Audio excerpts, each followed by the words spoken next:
Feeling very dancey today. All right, what do we got? I think it's time for more exciting music. Can't stand it. I mean, it's great, but I can't deal with it right now. So, Friday. Freaking Friday, as they would say. My audio history, look at that. What do we got? That's me playing my sounds. Playing my sounds for you. So what I was going to do was, you know what? I've been debating this. I'm going to ask people what they think of this. I shall ask people what they think. So I've been reading out the email of awesomeness of late.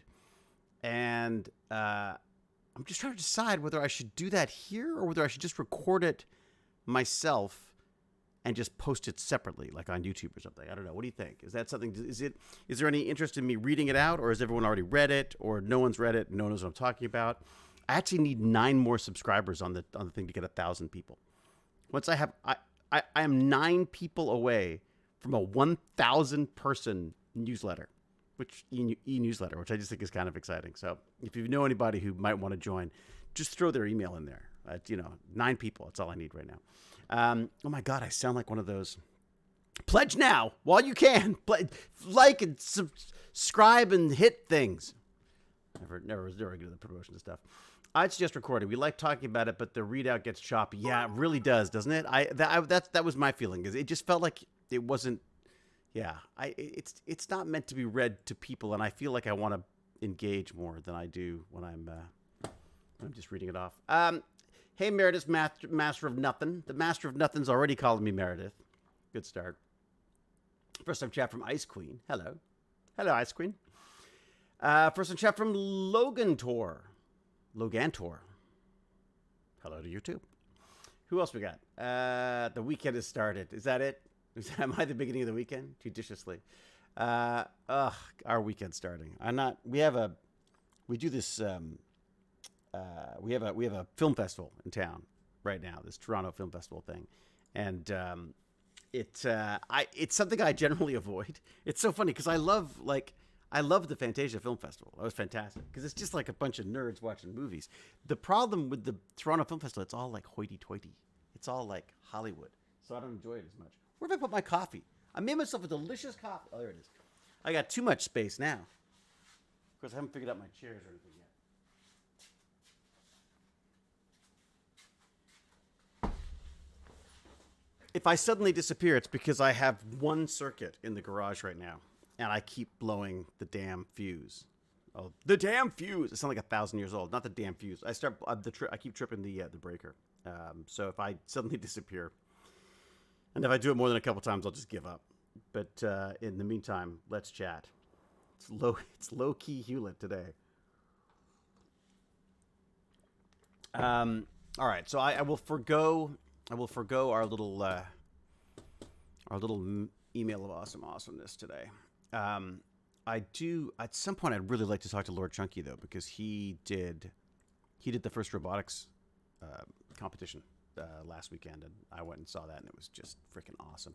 And I just want to know all about it. And God knows he knows all about it. It's really cool actually. I mean, when I first met Lord Chunky, he came to our house and didn't believe you could build a computer. I mean, that's like when I first met him. He's a really smart kid and brilliant, lovely parents who've just been, let's just say there's a combination of genetics and raising there that have worked very well for him. Anyways, just really smart kid. He's doing some amazing stuff with the robotic stuff. So I'd love to catch up on that at some point. I have to bug him about that, see if he wouldn't mind coming in and chatting about it. But they're big high school students now, 16, 17 years old. My son, I get grunts now and again. That's it. Whatever, Dad. Whatever. Okay. As I say, just a little low energy this week. I apologize. I'm just not, I had a little dance in me, and now I'm just gonna be grumpy from here on in. How's that? I'm getting lunch. Probably joining in 30 minutes. Fantastic, Gippy G. That's fantastic. I look forward to chatting with you. So Gippy G's gonna manger and then join us. Do you still have your chair from Stargate? I got bits of it, Gaminator. I have bits of the chair. I've slowly sort of divested of bits and pieces of it, but The chair I'm sitting in right now, actually, I've added a bunch of little components from the original chair. Can you see this? Is that like I've got the I've got some of the cabling and the pieces from the old Stargate chair, and I've just been adding it to this poor old office chair that I use. And then the back, you'll see there's some stuff. I don't know if you can see. If I get far enough away, you can just actually see it. There's a little bit of stuff. Here you go. A little bit of the chair attached there. And the dream, of course, is to get some of it more functioning and stuff. But the actual chair itself is just too big, and it collapsed. It collapsed on its and my own weight. I was moving it around one day, and I leant on it as I was moving it, and it just sort of wasn't designed for that. It wasn't designed for people, old ex Stargate people to lean on them. Thank you very much, Demon Server. Demon Server is now following. I think my eyesight is getting worse because I am struggling to find the monitors anymore. Oh my God, Cal is going to make fun of me. How are you, Cal? Cal, maybe Cal's in a better mood. Cal, you in a better mood than I am? I'm not in a good mood. I'm not in such a good mood today. Kind of a slow, grumpy mood today. How's Cal feeling? Oh no, R.I.P. chair. Yeah, it's true.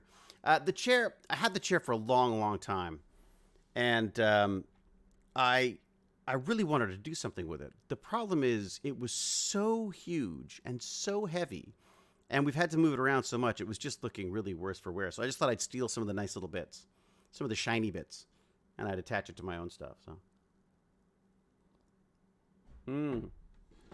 0 degrees in Alaska. Holy crap. Well, it's definitely dropped. The temperature's dropped here. We were in the 40s this week, which for all you Americans means I don't know what, but really freaking hot. And then today, all of a sudden, it's plummeted. It's down to we're under 20 today or something like that. But still lovely. I much prefer fall and spring are the best times in Toronto, anyways. Especially orange text on an orange background. What's up? My left eye is quite terrible for reading, especially with orange on an orange background. What's your point? Why is it orange? Why is it orange text today? I don't know why it's orange text today. Let me see if I can change that. Very subtle. Very subtle. Theme clean. Why does it not give me an option to give theme clean? Boxed? Would boxed help? Does boxed help at all? Let's see if that makes any difference. Anyone prefer that? Oh, that's a little better, isn't it? Speaking of chairs, I recently modeled Thor's chair for 3D printing. Ooh, nice. 3D mechanics. Being in Toronto, would you ever move back to the UK or to the US? Yes, absolutely. Yeah, we're actually thinking about the UK. I did about the States. I mean, I love the States. Like, I loved California. I love Washington State. I'd love to sort of try out some other parts of the States. But right now, I think it's probably just by, we've got Jane's dad's places in Warwickshire. So I think the hope would be to end up there at some point. What better time than when you have to pay for university for your son? Sell the place, pay for his education, and then he can damn well look after us for the rest of our lives. Yeah, Canada healthcare is good, but England's got good healthcare as well. Okay, yes, 39 degrees Celsius is 102 Fahrenheit. Yeah, definitely enjoying the cooler weather today here in Ontario. Thank you for doing the math. What else we've got? 40s, like 100, I think. But yeah, so we're all doing the math. Wormhole, thank you very much. Did anyone get a mood from Cal yet? How's Cal doing? I mean, is she teasable? Is she like in a teasing mood, or is she like we should be just leaving her alone at this point? Thank you, Cal, for being here, as always. From Ireland, but I reckon Canada's better than the UK. Oh, I mean, it's, grass is always greener, right? I mean, it always feels like every 5 years I want to move somewhere because I get bored of where I am. I get bored of myself. You can find it free on things if you're still 3D printing, David. Oh, I am definitely still 3D printing. I've set it up. I got the 3D printer over here now. I'm trying to figure this place out because I'm nervous because it was so hot the other day. I rescued an old AC unit from the garbage, and the only thing wrong with it was one of the cables had frayed. So I repaired the cable and threw it in here and got it running. And it's great until the compressor kicks in and the power dies everywhere. Like it keeps tripping. It doesn't keep tripping. If I've got the computer going and the AC, it tends to trip things. Jane found these amazing screen door things that are just like hang in front of your door, these magnetic things. And the dog can run in and out as it wants to. Not right now because I closed the door because I'm recording. But, it's so my hope is that's just going to keep out some of the waspocalypse that's happening here. We got like a wasp apocalypse. There's like more wasps here than I've ever seen ever. It's insane. Tigga! 1986. 1986. Which printer did you get? I got the Prusa. I've got two Prusas, in fact. One of the Prusas is being... I donated one of my Prusas to the Lord Chunky robot cause. He's actually... Oh, wow, 100% on something we just got. That's great. I donated my Prusa to the Tech Bandit Lord Chunky to work on his robotic stuff, and he's been printing out amazing stuff. What I love about what he's doing is he's not just downloading things off Thingiverse and printing them like most of us do. He's actually designing stuff. He's using this Onshape like 3D modeling software. He's using that to actually build custom pieces for these FirstRobotics stuff. He's also building custom pieces for a PC that he's building, like a cooling system, and he actually has some aluminium stuff that he wants me to try to mill away at with my little CNCs. We're going to see if that's going to even be possible. But that's also on the list. Captain Catherine, thank you very much. Oh my gosh. Before everyone signs up to Twitch, I'm seriously, I know I've said this before, I'm seriously thinking I'm going to reduce. I'm reducing my footprint. My online footprint, I believe, is going to start getting a little smaller. I love my live chats. I want to still do some live chats, but I also want to. There's a couple of little show things that I'm just being very frustrated by the whole development process on. So I kind of just want to have a go at them online, even if it's just to do like a few episodes, just to prove to myself I could do it, or just to see if it's doable, if it's not too exhausting, and I don't know. So there's some things I want to do there, and I think I should probably be focusing on one channel. So I think what I will probably do is start focusing on the YouTube stuff, and then I guess maybe go live on Twitch every so often. I'm not sure. I got to figure it out. What kind of show? I missed the first 20 minutes of the stream. Oh, believe me, I've just brought it up. It's fine. There's a couple of things. I've discovered that a lot of people keep asking me about doing some kind of factual show, like some kind of why don't you do a show for kids? And I'm like, because kids don't watch shows. Kids don't watch freaking TV shows. So I don't, much as I'd love to be Bill Nye the Science Guy, I feel like that is of another era. And what I wanted to do was go to where the kids are at. What are kids? By kids, I mean, I'm talking about kids of all ages at this point. But there's definitely a real interest in horror movies. They love horror movies. I love horror movies. I've been in horror movies. I enjoy the whole process of that, along with science fiction. So I thought it would be kind of fun to have a show that talked about some of the factual side of horror, or even just some of the historical context for some of the horrors that sort of have shaped our vision of horror. And I want to do the same thing for sci-fi as well. I think sci-fi has been done a little bit more in that regard.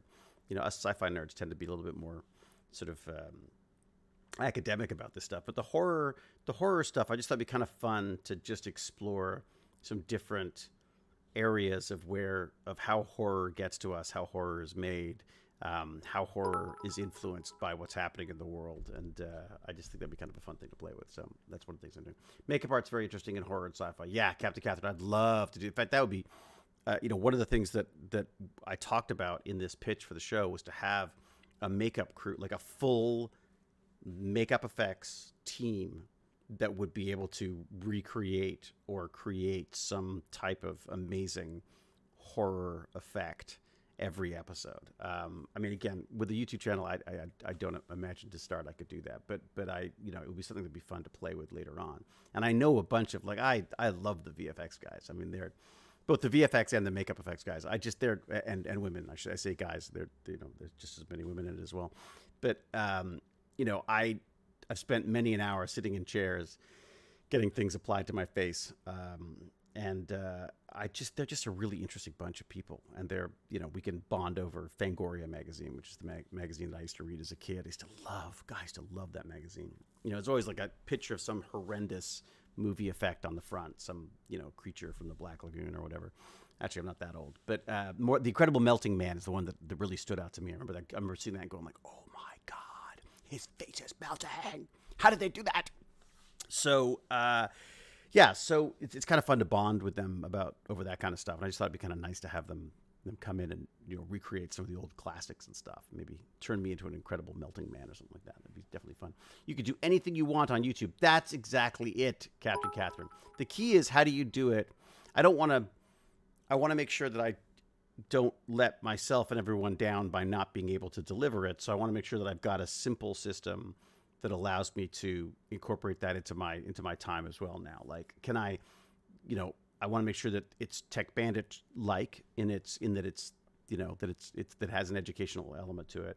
But it also doesn't have to be for kids, because what I've noticed is the kids don't want to watch kid stuff. They want to watch stuff that the adults are watching. So you might as well just do a regular old grown-up show, because if it's enough to get grown-ups excited about stuff, it's enough to get kids excited about it. So and they could be watching it online anyway. So anyways, that's one of the ideas. There's a similar one with science fiction that would be kind of fun to do. The problem I have with science fiction is there's not enough of it. Like, you can go back and look at all the old movies and stuff, but we're just not making enough science fiction. Like, it'd be fun would be like to start a channel of just like short sci-fi films or something like that, because I feel like there's just not enough of it out there. I mean, you could talk about TV and stuff, but just think about like a sci-fi movie. I like movies. I like beginning, middle, and end. You know what I mean? I'll watch TV series and stuff, but a lot of these days, I find that when I sit down to watch something, I want a complete story. I don't want an ongoing middle, as I call TV series now. Like, so many, unless you've got the short run series, which I think are brilliant. I haven't watched the second season of Foundation, actually, which reminds me I should watch that. But I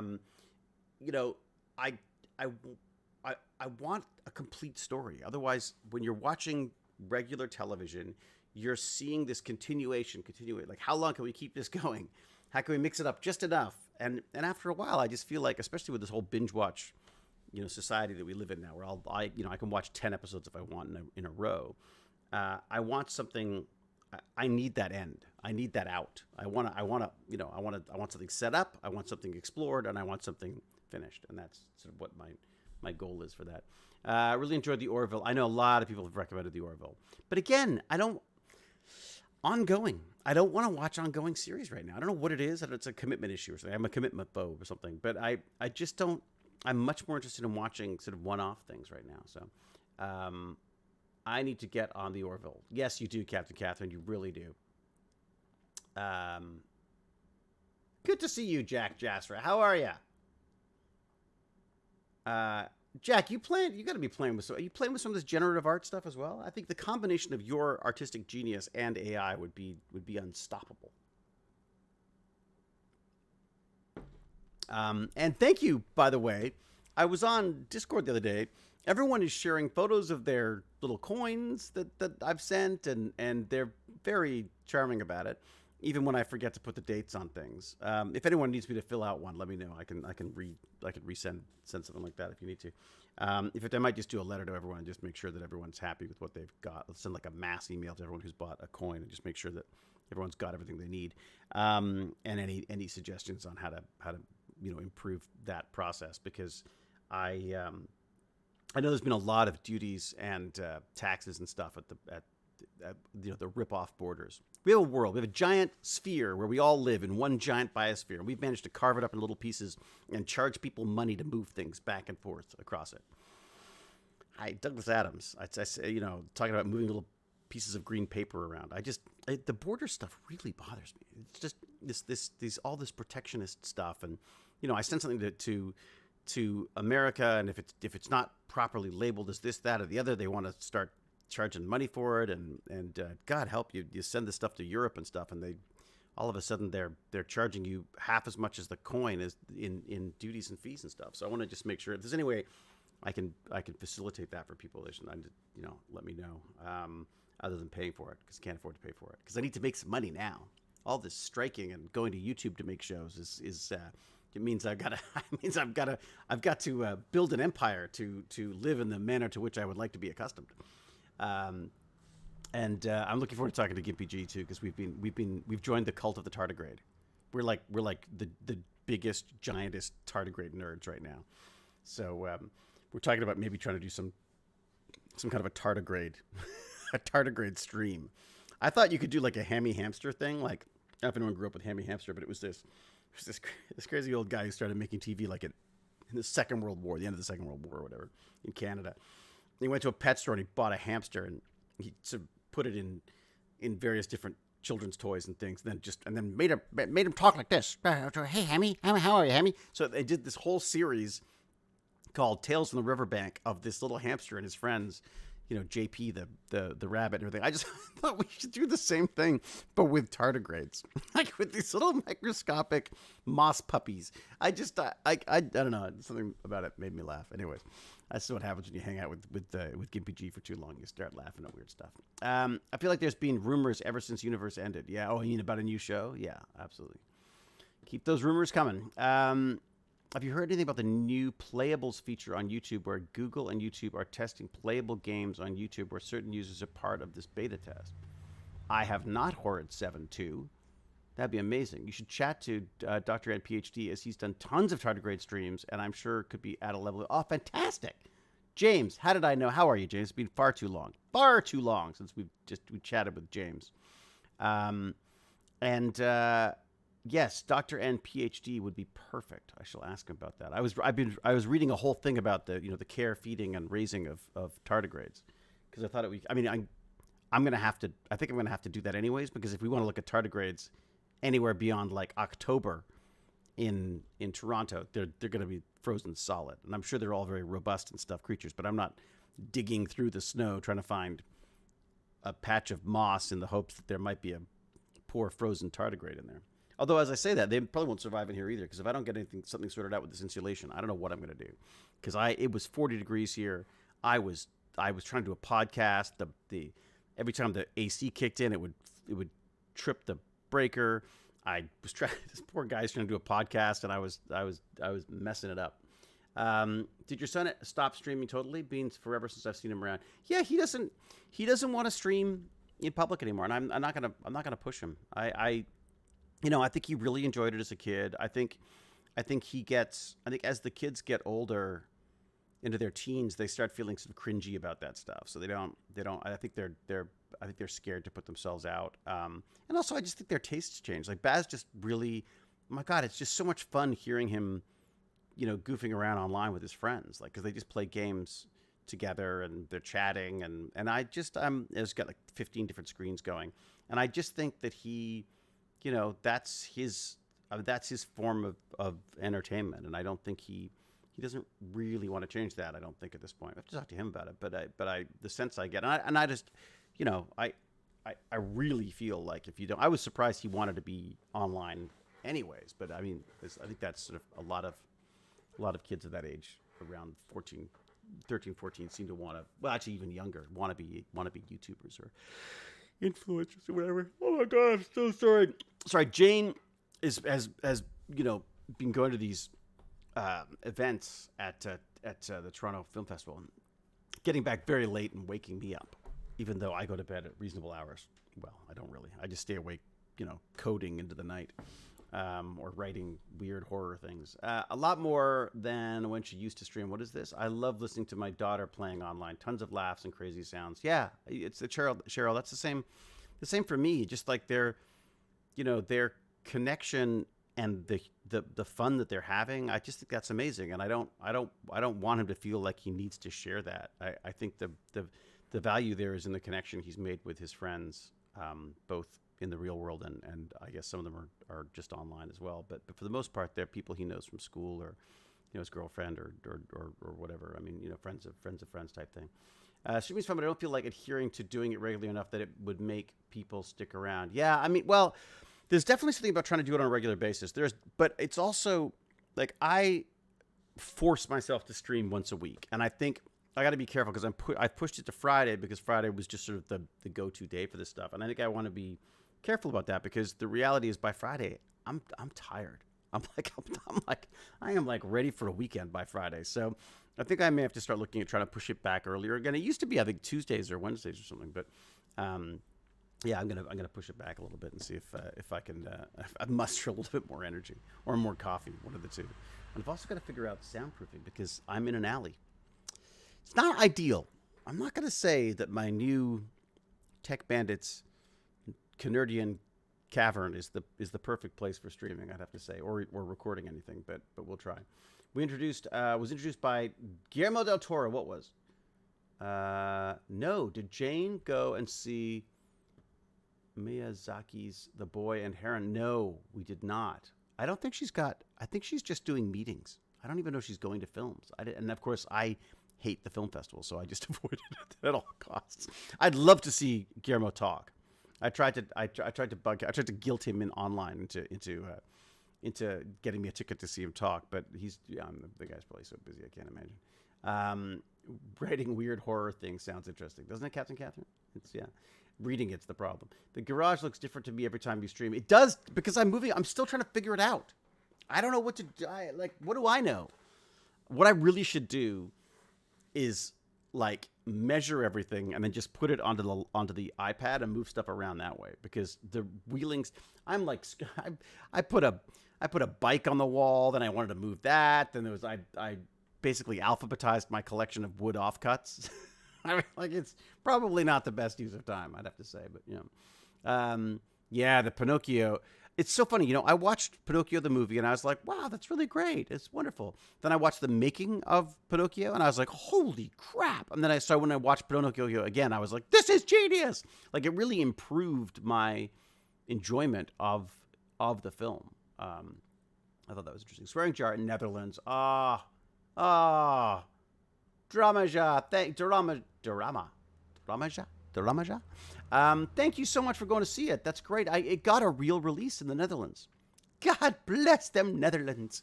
I don't know why they would speak in an Irish accent. They don't at all. That was a leprechaun, apparently. Anyways, but yeah, there was a release of Swearing Jar out there in theaters, which Jane was just so excited about because it didn't, bloody Canadians didn't do nearly as much of a good job of getting it out there as Netherlands did, and it's not even their film. So, with your experience in TV and movies, just green screen, the garage will never change. It's true, Horrid 7. That is true. I don't know. You tell me, but I feel like part of the fun of live streaming is that it isn't a show. It's a chat. You know what I mean? Like, and I kind of, sometimes the green screen thing kind of throws me off where I'm like, where you spend more time worrying about what's going on in the background and what's popping in and out of green screen. And like, I feel like, you know what? Welcome to my mess. That's sort of the way I feel about it. I like that one. I can see why it wasn't universally liked. For me, Benini brings it down to a raw level. Which is this? Which one are we talking about here? Major Crimes. Oh, interesting. All right.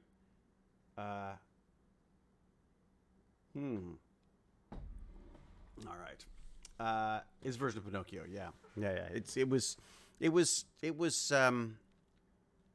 really, really beautiful. I've got to say I didn't like the songs.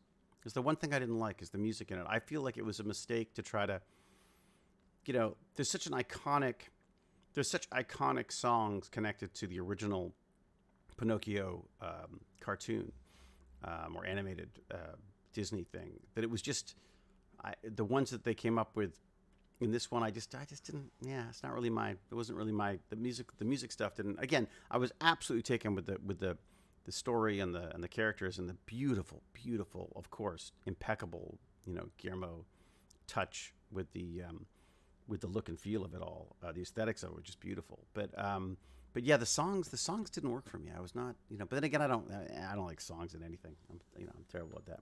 Even like Swearing Jar, I was like, what? They're singing? Why are they singing? Of course, the Swearing Jar songs are absolutely brilliant. Damn, Kate for being so damn brilliant. Bloody sister. All right, let me see if there's anyone in the chat. Tech Bandits live voice chat. There we go. Got it open so when ViPup shows up, he can pop in and say, I'm looking for Pokemon and now I gotta go. Um, yeah, he's all back into Pokemon Go now, which I thought was interesting. I love myself a musical is why I bought it. Oh, really? Well, I'm very particular about my musicals. There's only certain musicals that I like. I loved Moulin Rouge. Don't know why, really. I was just jealous of Ewan McGregor the whole time. But it was, but I just again, I think just the way it looked and the type of music, I guess. I'm a pop diva. I like my pop music. I'm a Taylor Swiftie. So I think it always, of course, is going to come down to the music. But I just find in a lot of musical stuff, I'm not a big fan of the oh, what is that sound? It is a sound from all around.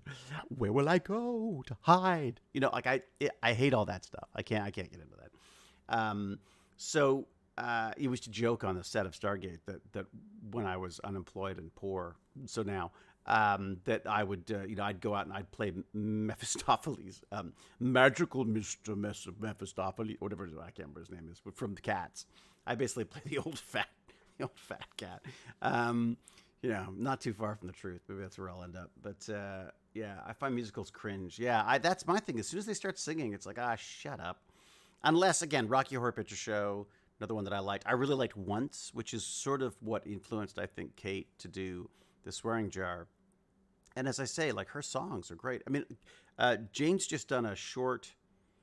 It's like a short. What is it? It's like a promo short for this, like, I'd say it's a bunch of kids, a bunch of whippersnappers making themselves a show. And she sort of came in to help them produce this thing. And just produced this delightful little short thing with a very, very sort of, very non-typical, shall we say, leading character. But she's just there's something. They. I'm not sure what the term is, but they are very sort of engaging and interesting in a very non-classically Hollywood way. And it's called Swedish Sugar. If you want to look it up, it's on YouTube. And it sort of talks about. I don't know much about this sugar babies thing. There's this idea that you date people, to have a fun, cool lifestyle and potentially get paid to hang out with them. So it's like almost like escorts, and it's become sort of, I guess it's sort of been, I don't want to say gentrified, or it's become a little bit more sort of like acceptable in younger. In younger circles to do this to get through college or whatever the deal is, and so this show sort of delves into that side of stuff, this weird mishmash of social media and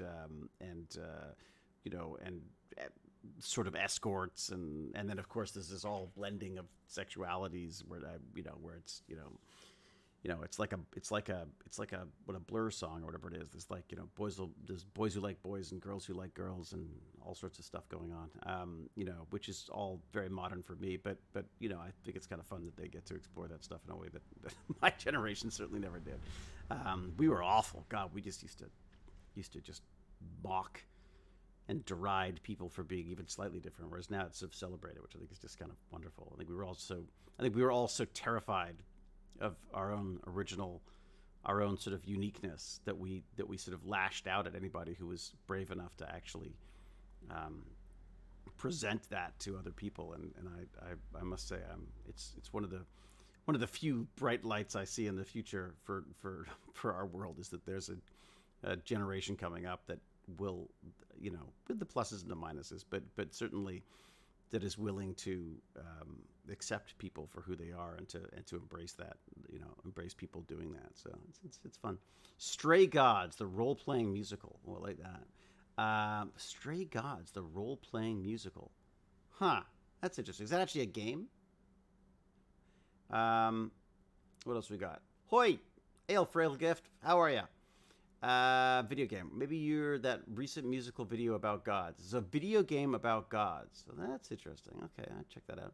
The Star Trek Strange New Worlds musical episode. Yeah, apparently that was brilliant. Loads of people loved it, but equally a whole load hated it. I mean, that's the problem with music, right? Music's like a drug that affects some people and not others. I mean, I have songs that I listen to that just make me want to tear my heart out and step on it and then and gouge my eyes out in despair and longing, and then someone else is like, yeah, whatever, and then switches the channel. I mean, like you know, it really is like some amazingly powerful way of tapping into the brain. I wonder, it'd be very interesting to see if you could affect the brain specifically with. I mean, you must be able to. I mean, could you break music down into sounds that and see which sounds have effects on? I mean, look, this is one of the things I'd love to play with on Nightmare Fuel, which is sort of what I've been sort of tentatively calling this horror show. Is like, like could you find out? Could you go talk to people about how, sound and music and specifically in like horror, how that can. I've heard of people doing the sounds of a slaughterhouse slowed down and just below regular hearing levels in movies and things like that, and it just makes people uneasy. I mean, that kind of stuff. I can hear and taste the color purple. What is it? I always think a TV show is in its last season when they start having musicals. Yeah, it's usually the shark that they're jumping at that point, isn't it? Many notes are linked to certain emotions. Yeah, exactly. So it'd be really fun to see, to be able to sort of like actually quantify that, to see just how much of an effect it has, and whether the same sounds have the same effects on everybody. That would be interesting to know too. Like, are there universally scary notes? Are there universally happy notes or sad? Or I mean, like, are there or is it a combination? Or I'd be curious to know about that. If that's something worth looking into, along with tardigrades. And then if we could play music to tardigrades and then they dance, and then we've got a channel there. Oh my God, have we got a channel then? All singing, all dancing tardigrades. Tones can also affect state of mind, like binaural beats, if you know of that stuff. I don't know a lot about that. To be honest, music and sound is something that I haven't done a lot of because I think, and I should, because I'm losing my hearing. So I feel like I don't hear. People always say, "Oh, put on these headphones. Aren't they amazing?" I'm like, yeah, it just sounds like an AM radio to me. They all sound exactly the same. I don't notice the difference between this. I've got so little range in my hearing now that actually, that's what I'm saying now. For a long time, I've had that. I remember Flanagan on Stargate borrowing a CD of mine that I'd ripped of a bunch of music, and he's like, "Dude, that's like the worst quality ever." I was like, "Really? It sounds great to me." Like, I was, so. We said yes and no. It's going to be said with a lot of TV shows and movies, part of what makes them good is when they came out is what made them good. If something like the original Three Stooges or The Wizard of Oz, I'm not saying these are bad. If they were to come out today exactly the same way, same acting stories, etc., everyone would think they were crap. Yeah, things are definitely a product of their time, and I think I can definitely appreciate, or I feel like I can appreciate. I feel like I can appreciate stuff knowing that it's like, oh, this is from. This is like however many years ago. But when I think of musicals, I think of those musicals. I think of The Wizard of Oz. I think of God, what else? Singing in the Rain, all those ones, which I guess are brilliant, but it just never did anything for me. Or when you're a jet all the way. I just, the singing. Ugh. Sound of Music, the sound of mucus. Oh God, it was all. I worked with Chris Plummer, a couple times. Lovely guy. He really was. He was a fabulous man. I remember going in for my first day I was on this movie and they'd cast someone for it, and they'd had some difficulties with him. I think there was some maybe some drug or alcohol problems or something. Anyways, they had some problems, and I got called in to read his part while he was sort of out of commission, while they figured out what to do. And so I came in to play. So I come into this like room full of freaking movie stars, and I'm a kid. I'm like 18 years old, and I'm here to read like one of the leading roles. Like but I'm not. I'm just there to read it. And Chris Plummer was so freaking welcoming. I even said, he said like, "Oh, so what are you doing? What are you going to be doing here?" And I said, "Oh, I'm just here to do some this." And he's like, "Oh, wow!" And he was like excited for me and was so, he just made me feel so good about doing it, So, is that a vibe pup at maximum volume? Yeah, I'm just on the bus. I am just coming to say this is just my hello.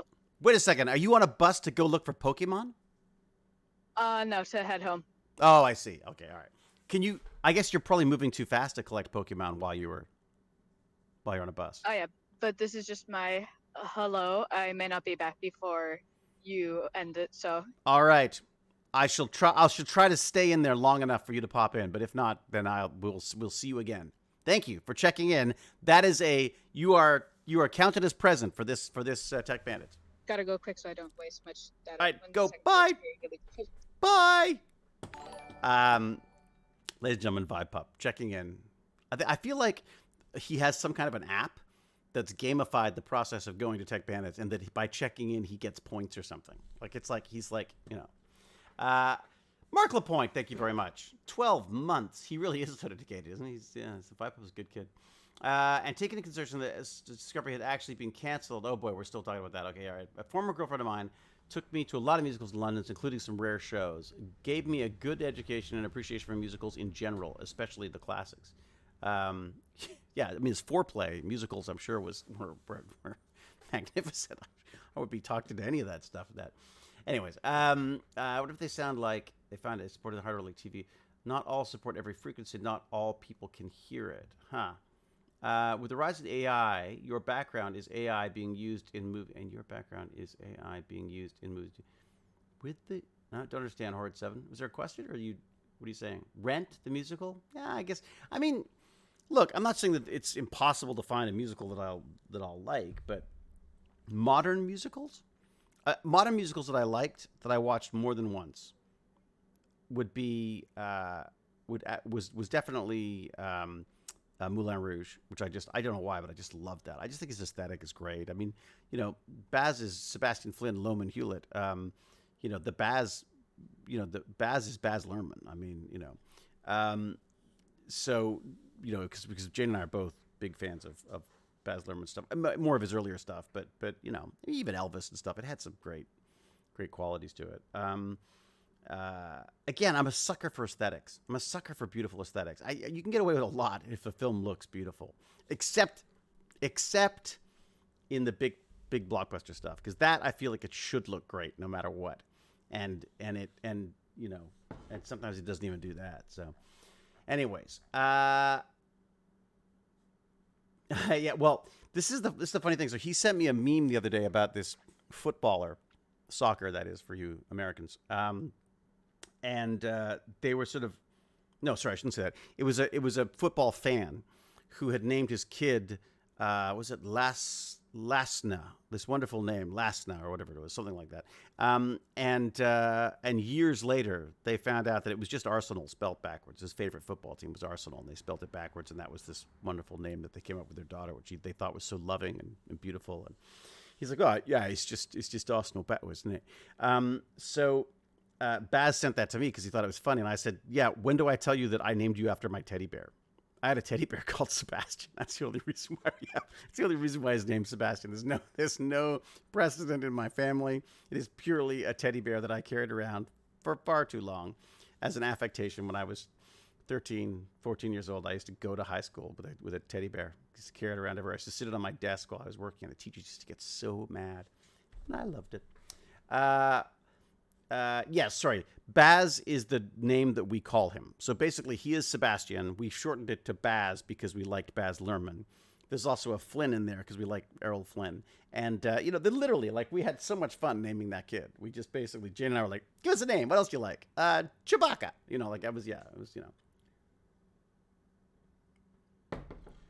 Quarter Crew were brutal with their Flash review. Oh, Cal. Excuse me. Have you seen The Flash? It is a god-awful mess. But I gotta say, well worth watching. Which is weird. Let me tell you about. One second. Here's the other great thing about working out of a garage. It is so dusty. Delicious. Okay. The Flash. Quarter Crew were brutal. They were totally valid. I mean, the effects were startlingly terrible. They had some really great ideas, some really great concepts. They even had some not bad effects. But there were huge set pieces that looked straight out of that horrible Zemeckis film. The Christmas Express, whatever the hell it is, Polar Express. I mean, they were terrible. And as hard as they were on the effects, the Quarter Crew were on the effects. Their point was just like, this is not the visual effects people's problem. This is they had so many they have so many problems making these giant movies. The studios plow these things into, they basically say, this is the movie, this is the deadline, and then they just constantly change the movie and keep the deadline. And so it gets to the point where you're like, well, how do you make this movie? You just as best as you can. And as a result, I think, many times the effects in these large films are not as good as the stuff I'm seeing online, because the stuff that I'm seeing online is done by people who give a shit, who care, who love this stuff, and who dedicate, sometimes years of their lives to make it look right and don't want to release it before it is. Whereas the studio's just like, look, you know what? Yeah, we need a summer blockbuster. Let's just get it out there. Whatever, that's fine. Yeah, the babies look stupid, but that's fine. This is an amazing sequence that they have. Amazingly sort of silly, fun, whimsical sequence in The Flash with these babies. And they are just horrific. I mean, they are like as bad as the dancing baby on Ally McBeal. I mean, they are truly egregiously awful visual effects. Also should have had the actor from the series. Yeah, we enjoyed that. We watched the first season or two of The Flash. I really like that. Ezra Miller is an odd individual. I've heard, I've heard there have been issues with him. Apparently he's done some horrible things or something. I'm not sure exactly what they were, and I don't even know I don't even know if there are any horrible things. Again, this is part of the problem of the internet, right? Is people just can make stuff up and you don't even know.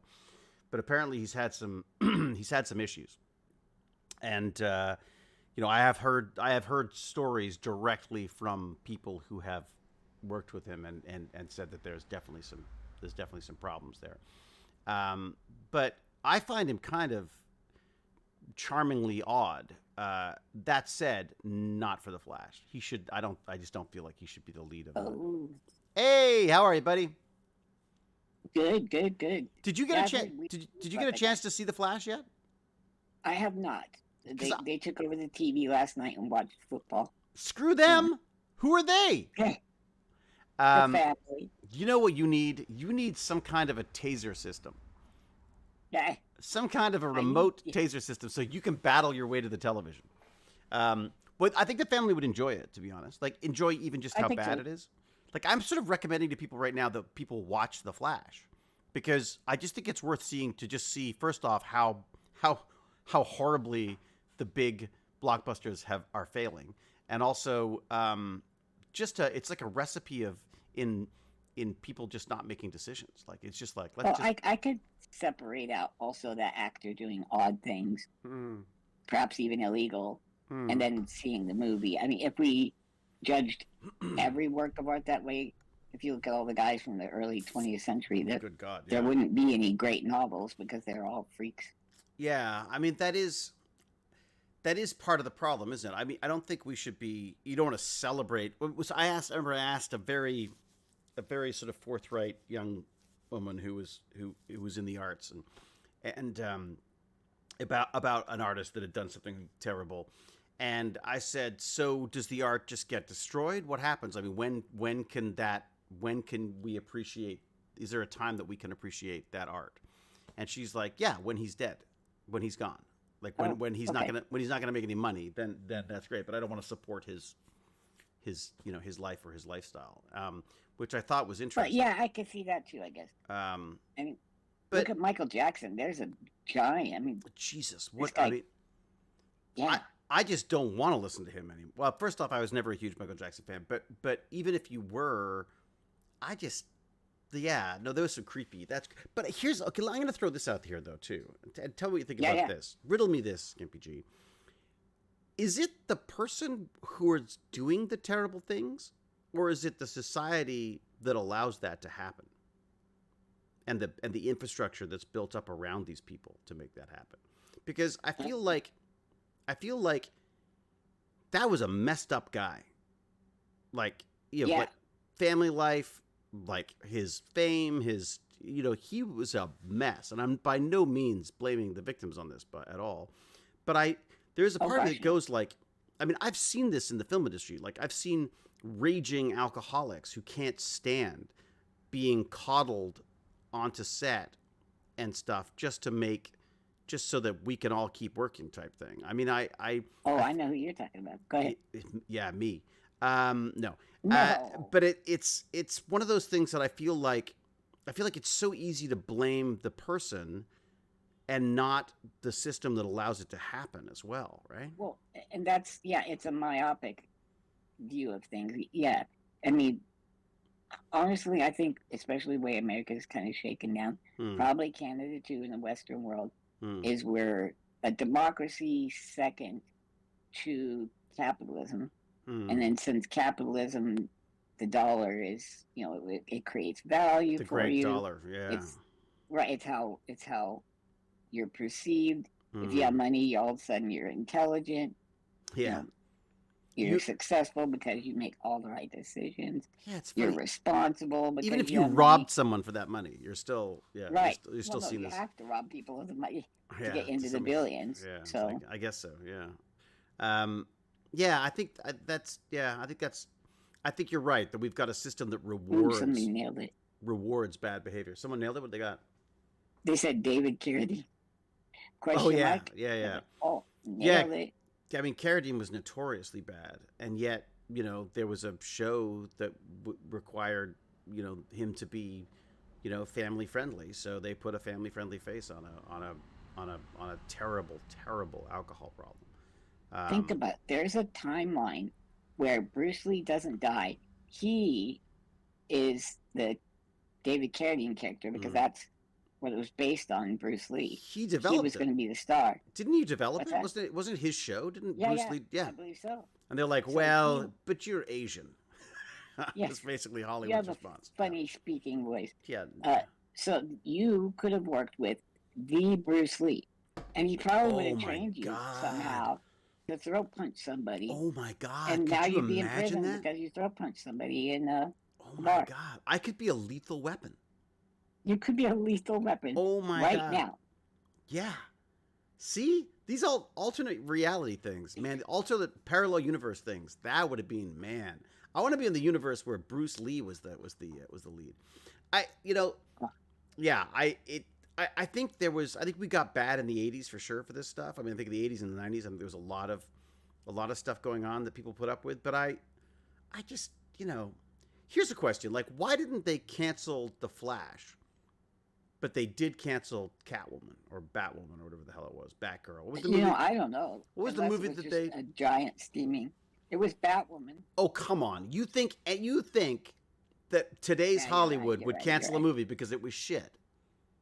I don't. I'm hearing that they're getting like either good tax breaks or they don't have to pay royalties if they don't release it, or something. I don't know. That they're doing like they did that with Willow on Disney and stuff too, where they're canceling shows that are doing okay just for monetary purposes that are kind of underhanded and gross. Yeah, I mean, I'm sort of torn on that stuff because I think the only people who know how well or badly a show is doing on Netflix is Netflix. I don't imagine they're going to cancel a show that isn't monetarily favorable to them, right? Right. You know what I mean? Like if they had great numbers. Shows. What was that? Do you think their shows do as well as they? I mean, they really don't say. They don't. Any of the shows. Well, this is one of the problems. That's why that's one of the union issues, right? Is that they're saying like, where's the transparency? You should be letting us know what the numbers are so you can pay for the number of times things have been seen. And I think it goes deeper than that. I think if they showed them, the actors would go, "Oh shit, they don't owe me anything. They're losing money on every single show." It's very and possible. The only reason they don't mention it is because that stock price, because it's a tech stock, keeps going up and making, of course, millionaires more millions. It's funny though because yes, except that what does it matter? In a way, in the Netflix model, it doesn't matter if they have successes or not. It just matters that they've got content. Like they're not worried. Like I think when they started off, the mentality was we want to make we want to make quality freaking entertainment with like super freaking superstars And the idea was that was how they were going to suck people in.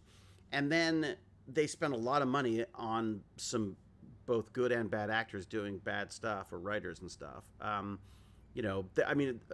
of Cards was that was Netflix, or wasn't that Netflix? That was Netflix. Yeah. That was Netflix. Yeah.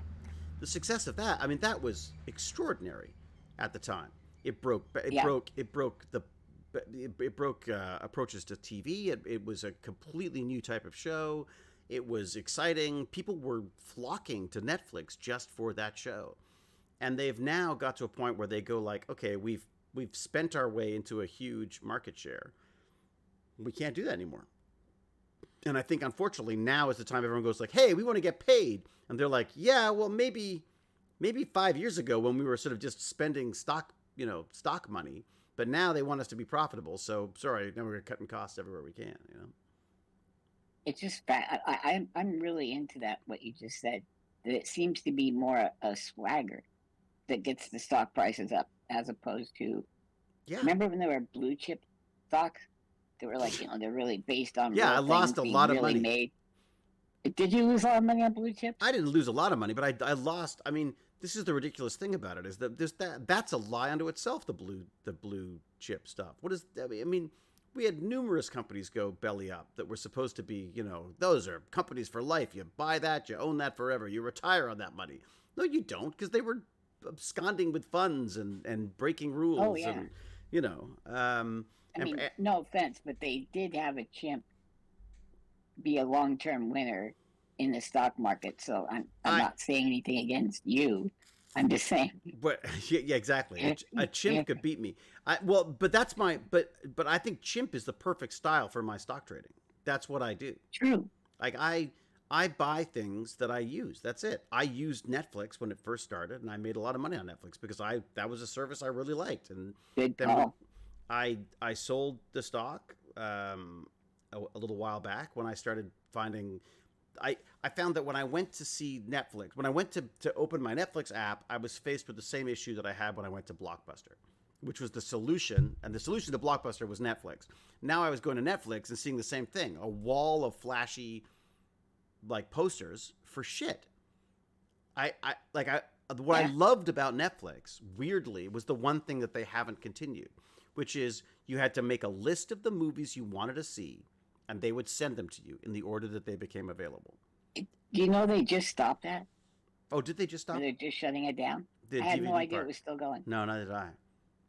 Yeah, that's weird. It was an amazing system, though, because what it did was it forced you to decide rather than browse. And this goes back to my dad's thing. It goes back to my thing. My dad's thing with television was like, pick a show, watch a show, turn off the TV. Otherwise, you are just reacting to whatever they put in front of you. YouTube, I found myself saying to my son the same thing. Don't just watch the next video that pops up. Pick the next video that pops up. You tell it what you want to watch. Don't let it tell you what to watch. You know what I mean? And I feel like somebody's been getting their testosterone shots. Baz, not me. I've been getting my estrogen shots. Not you. Yeah. Okay, well, cool. Yeah. This is a tangent, but I don't like that there aren't any rules on the streaming-only shows. It's uncomfortable watching something with my daughter, and all of a sudden it feels like I'm watching an X-rated thing. That is a tangent. But don't they? They have warnings at the front of it. Don't they? Yeah. They even say what's wrong with the movie up front. Smoking. Or not wrong, but simulated smoking. I love that one. I was, drug use, nudity, violence, bad acting. blood. Well, when it's on mine. Yeah. I think that's the only thing you can go with on that. I know I remember that was a complaint with SGU, was that people sat down to watch what they thought was like Stargate Atlantis, the redo, and ended up with like people, having sex in a closet and stuff, and people were like, "What? Excuse me? That is not my Stargate." Of course, they forget that Stargate. Were they weightless? Were they what? That's still science. Were they weightless? Weightless? That would be science. Around? No, that was The Expanse. Did that? That was cool. I love that show. Yeah, The Expanse got it right on that stuff, I think. No, but people forget that Stargate SG-1 was full frontal nudity when it first started. It was a Showtime show. Really? Yep. It was SG-1. Yep. Is Alan? No, what was that guy's name? MacGyver. Oh, Richard Dean Anderson.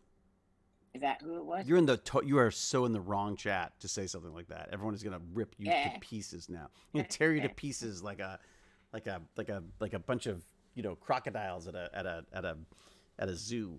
The pilot was rated 18 here in the UK. Yeah, it was. There was, I think, I don't know if it was full frontal. I mean, I may be exaggerating a little bit, but there was definitely some nudity involved in that in the first couple of episodes, and then when it moved from Showtime to regular networks or whatever it was, that's when they ruined it.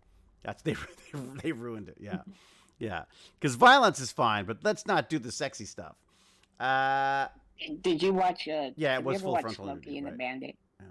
Yeah. Years and years ago. Okay, Smokey and the Bandit 1 and 2. Yeah. Those were PG. They weren't.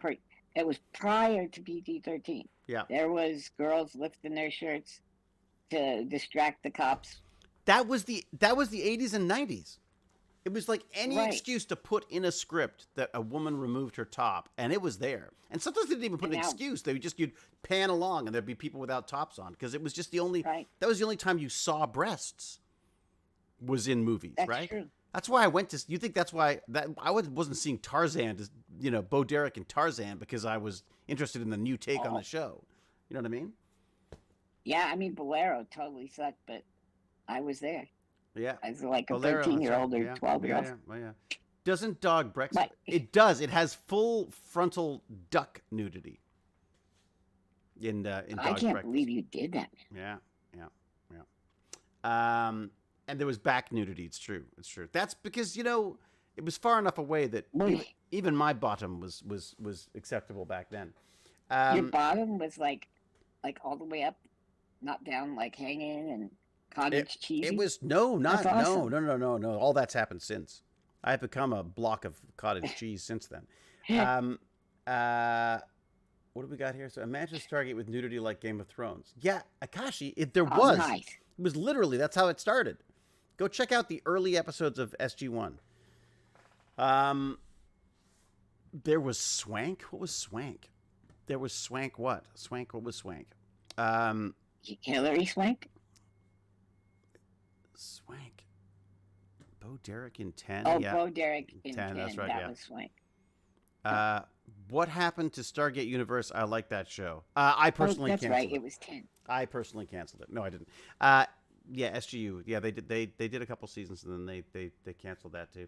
This is the problem: is science fiction is not cheap, and also, I think the audiences are savvier now. I think they're, I think if you've got a type of show, it's very difficult to change the look and feel of a show, because I don't think people like change when they've watched a show for as long as they had Stargate. I don't think they liked the change in direction. But anyways, I can talk about all that. You know what? So I got. I'm not sure if they've announced it yet, but I'm doing a British convention next year sometime, and that's great.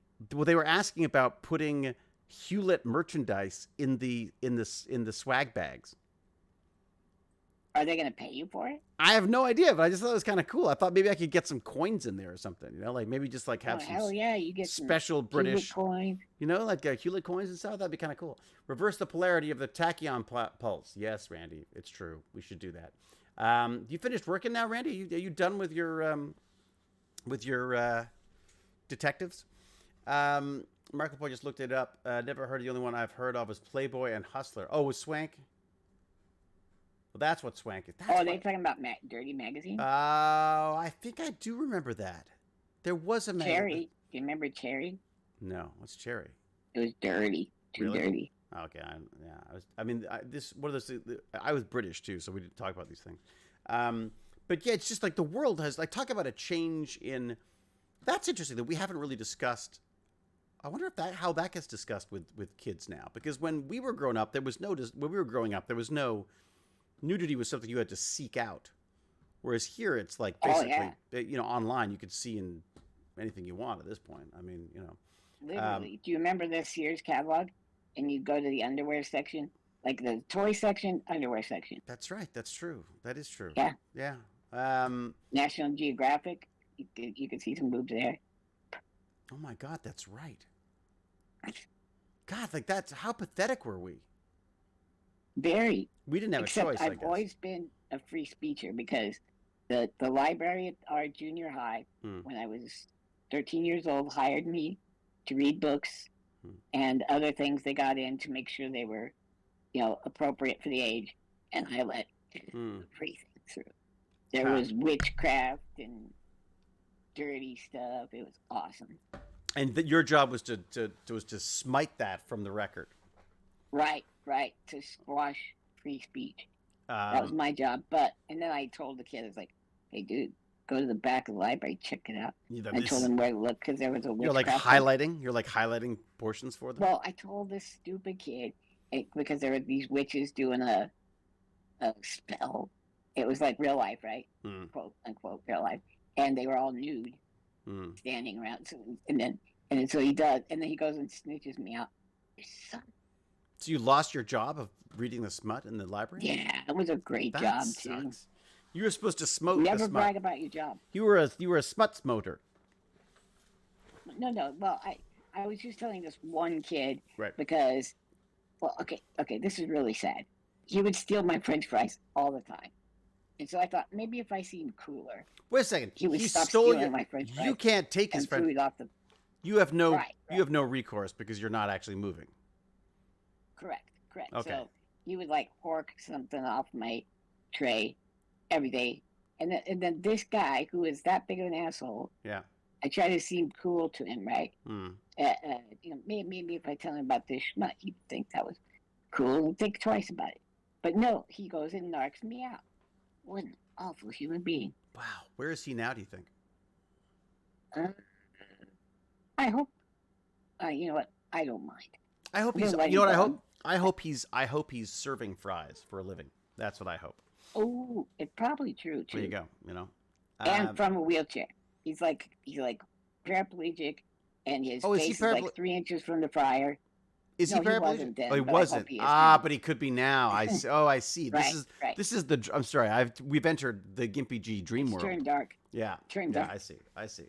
I'd love to welcome Hewlett to Norway. Well, please do. Do they do conventions? Cool. Do they do conventions in Norway? I would do a convention in Norway in a second. That'd be so much fun.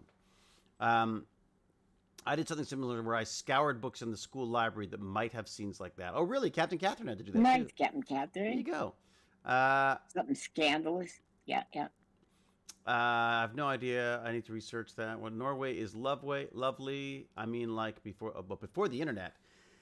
We were like the mall before the internet. The place to be.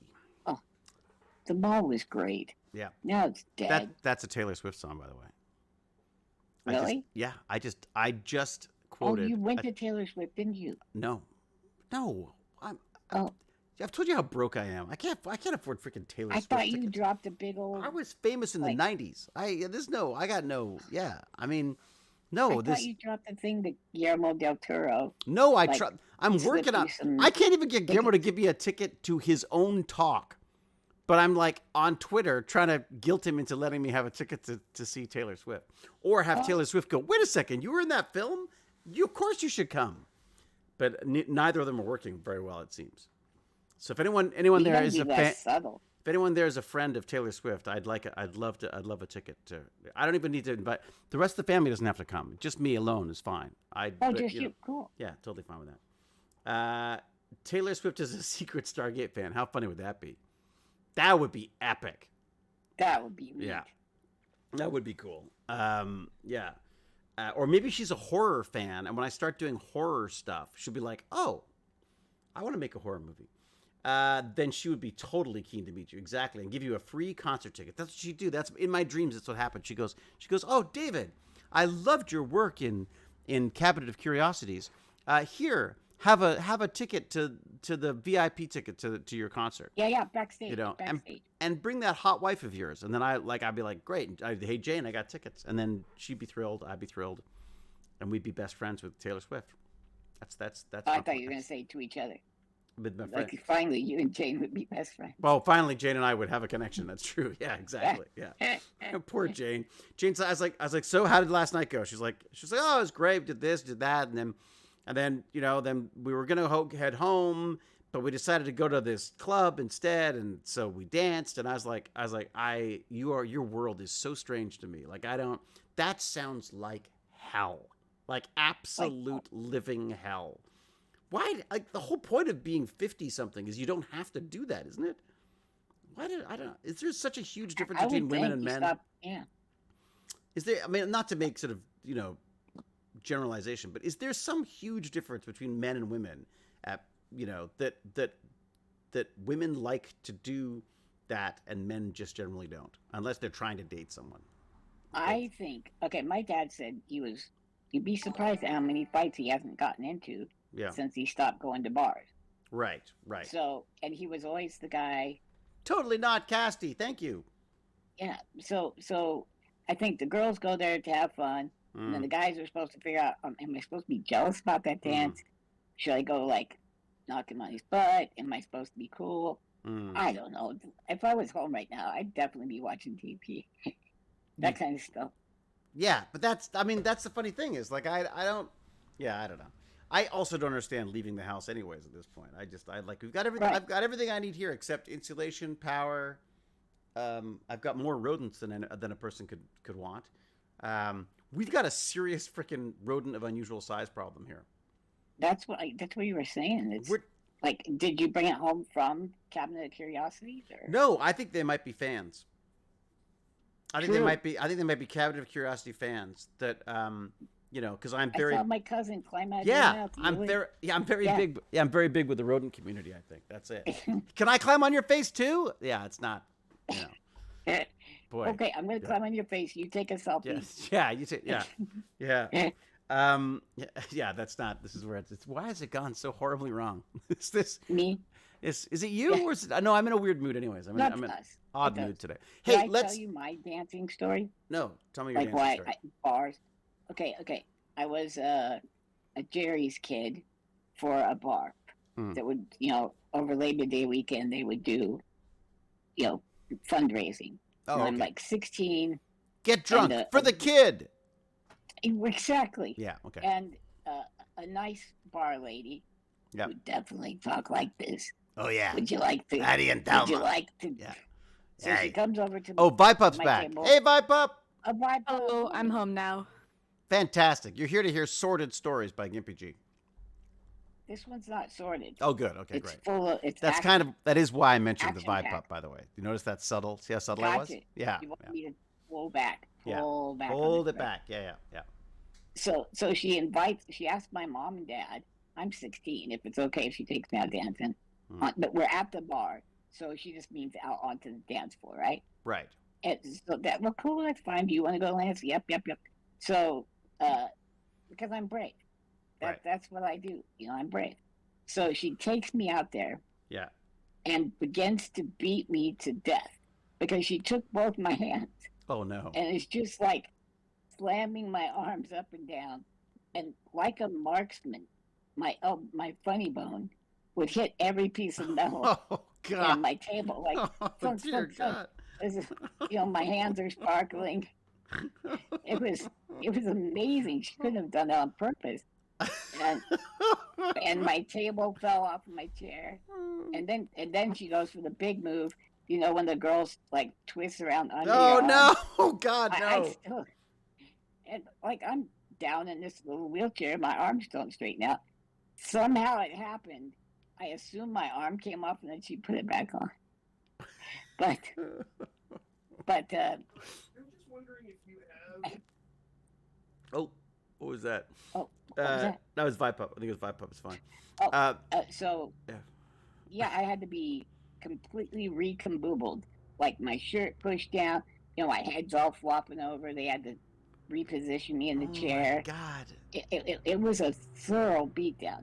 Yeah. It was like WWF. That backyard style. Yeah. The backyard wrestling. Oh my God, I watched a documentary on that. It's awesome. I mean, horrific. Well, it was just like that. Wow. Probably more pain, but.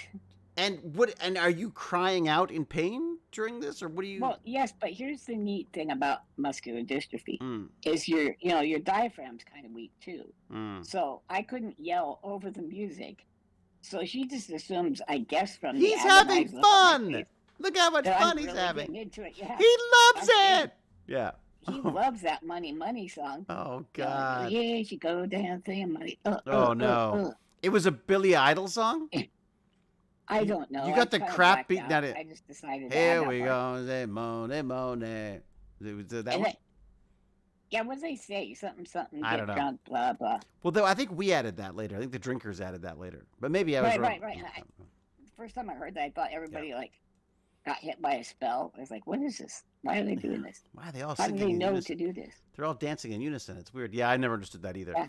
That was like the Macarena thing and stuff. When people would like spontaneously start like line dancing and stuff, I was always like, I am so out. This is way too musical for my taste. You know. Too nerdy. Yeah, just forget it. Not a chance. So that Talk was my dance story. Go ahead. talk about our tardigrade thing.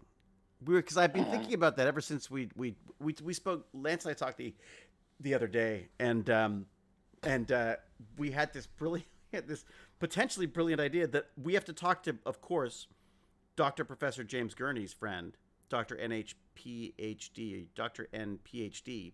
Apparently, he's raised tardigrades. No. Yeah. That's I read fantastic. a whole article. Oh, I wasted my time. I read a whole article on it. All I had to do was just ask James. Yeah, that's Yeah. a much better idea. What a waste of reading time and brain power. If Yeah. you've got James, who needs Google? Who needs reading? Yeah. True. Yeah. We just So, go- okay. Yeah. So you did all that great looking into tardigrades, which are water bears. or tardigrade hunting. even- Yes, I was tardigrade hunting. Yeah. I can't believe we With didn't find science people. any. We didn't find any last year. But Really? so I think it's about the technology. I think the dissecting binocular microscope was the way to go. But then you said you could see them with your bare eye. Well, once that was- you- Yeah, that was the weird thing. Was like you'd pick up a slide, you'd go like, oh, see that little dot there? That's probably it. And you put it in, and sure enough, that would be it. Like some of them are actually so fat. Like how fat are they? They're so fat you can sort of see them with your bare eyes. Bare eyes? Your Wow. naked eyes. Naked eyes. That's it. Yeah, that's the word I'm looking for. And okay, so you do all this, which is awesome. And then I thought, oh my God, he's onto an idea. What if you named this, but Tardigrade Central, Yeah. moss pigs, right? And Yeah. we raised moss pigs. We have different people who can join this network and show their tardigrades, and we'll put them all in one channel. Like you were thinking, But- your suggestion was like the 3D printing community that does that Correct. great. I didn't know if anybody's familiar with that, but yeah. Yeah, we're all nerds here. There's a few 3D printers. I've already been asked about 3D printing today already, so there's got to be some 3D printing nerds out there. That's cool. What is that? So- that's called like what's it called? Like Print Maker or something? Hello? What's that one? Is Hey! my mic working now? Okay. Your Hi. mic is working. Yeah. I'm not on the bus anymore. I am home now. You sound way better But no, than you we did on heard the that bus. before. Yeah. I didn't know that my mic was working. I have found a very good recipe that I feel like everybody needs to know about. Really? This is breaking news, people. Breaking news. What do you got? Is it a new kind of gunpowder? Hot No, okay. chocolate, Yeah. with a tiny bit of coffee in it, like enough so you can kind of taste the dirt, but Like a not enough that mochaccino. it tastes like dirt.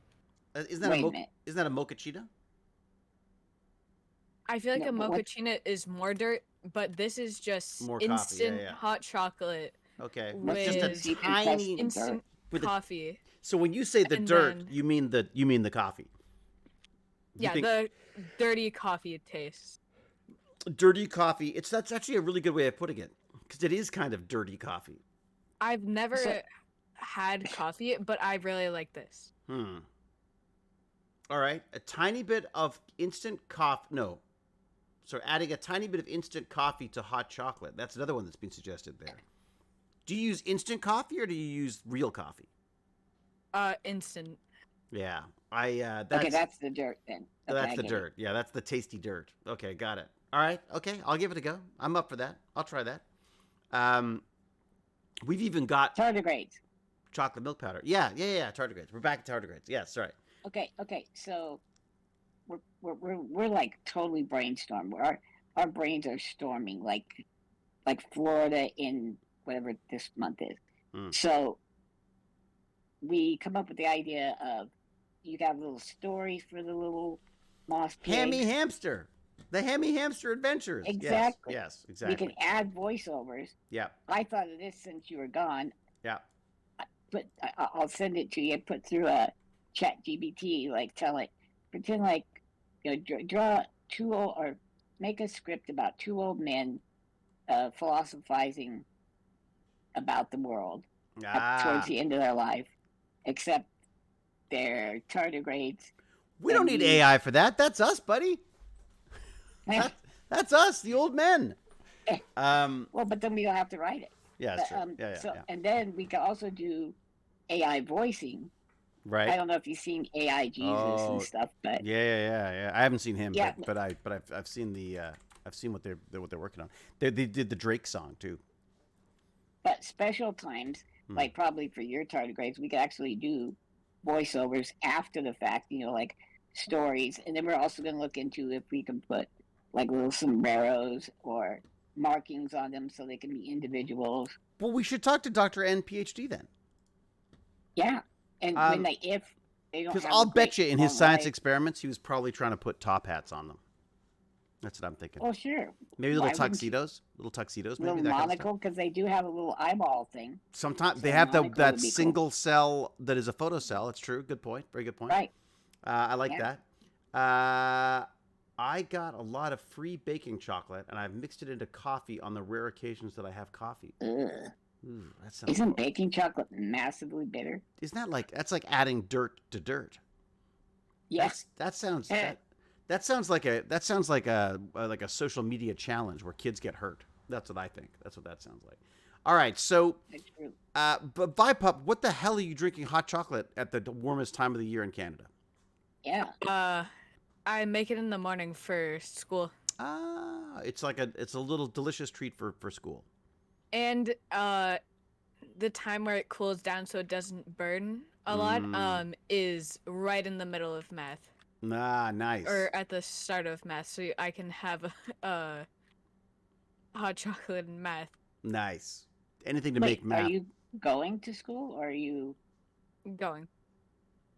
Why are you surprised see, at when that? I was teaching, they wouldn't let them have drinks or anything in class. I had a teddy bear. They didn't like that. I did too. No. You had a teddy bear as well? My monkey. Well, my monkey. Yeah. I was talking to him. I had him in my desk as is proper. Mm. And I had the aid leave Yeah. the crack open so I could talk to him. Right. And the teacher, and I swear this is true, had a Hitler mustache, No. and he Really? he thought I wasn't paying attention. He literally and had the took little my bit of monkey. he had the little bit of hair just under his nose like that? Just a little like Michael Jordan during that weird time. Yeah. Just like yeah. a little Hitler mustache. Well, Yeah. Cochran. Anyways, and he had something he called it the thumper stick. It was like a long rod, fiberglass rod Yeah. with a wooden ball on the end that he could whack a kid in the head or on the desk What? to get their attention. Well, remember, we're old. We're back in the day when they could. They used to hit. But he yeah, wouldn't yeah, hit me, yeah, of yeah. course, because he had already been taught that.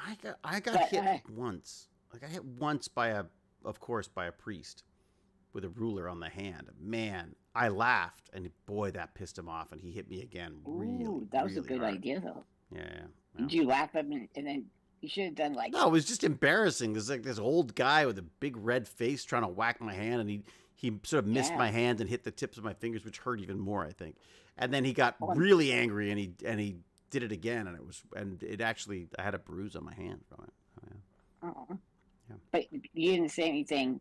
I forsake your God or something like that. Cool. Well, knowing me, No. I'd said something. I probably said something like "God is dead" or something. I mean, I was never really a big fan of the God stuff. So, I mean, I was for Yeah. a while until I wasn't. And then Vipup, how is school for you? You find how because you're Yeah, buddy. you got I'm the new actually liking high school so far. yeah. It's kind of Oh, that's so great. it's because this is your first year in grade 9, right? Yeah. First year in grade 9. First year in high school, I guess it is at this point. But he's like David, third or fourth years when you're Yeah. really good at grade Oh 9. my God, I got grade 4 down that second or third time. Yeah. So grade 9, new school, and is it a big school? Huge. 3 floors, and it is Wow. like around 3 times the size of my first one. But isn't that kind of comforting somehow? Like, I feel like there's so many people there, you can sort of just feel like, I don't know. I in a strange way, I think I'd rather be at a bigger school than a smaller school. Yeah. Does it feel like Very you're in a movie? Disabled kids there? I actually don't know. You haven't seen somebody at the bottom of the stairs looking forlornly up and saying, I'm not going to pass that class on 3rd floor, am I? You haven't seen that? I'm gonna have to drop. no. I'm gonna have to drop that class. Are there elevators in your school? Yes. It Okay. has 7. It has like a ton of people there, so Hmm.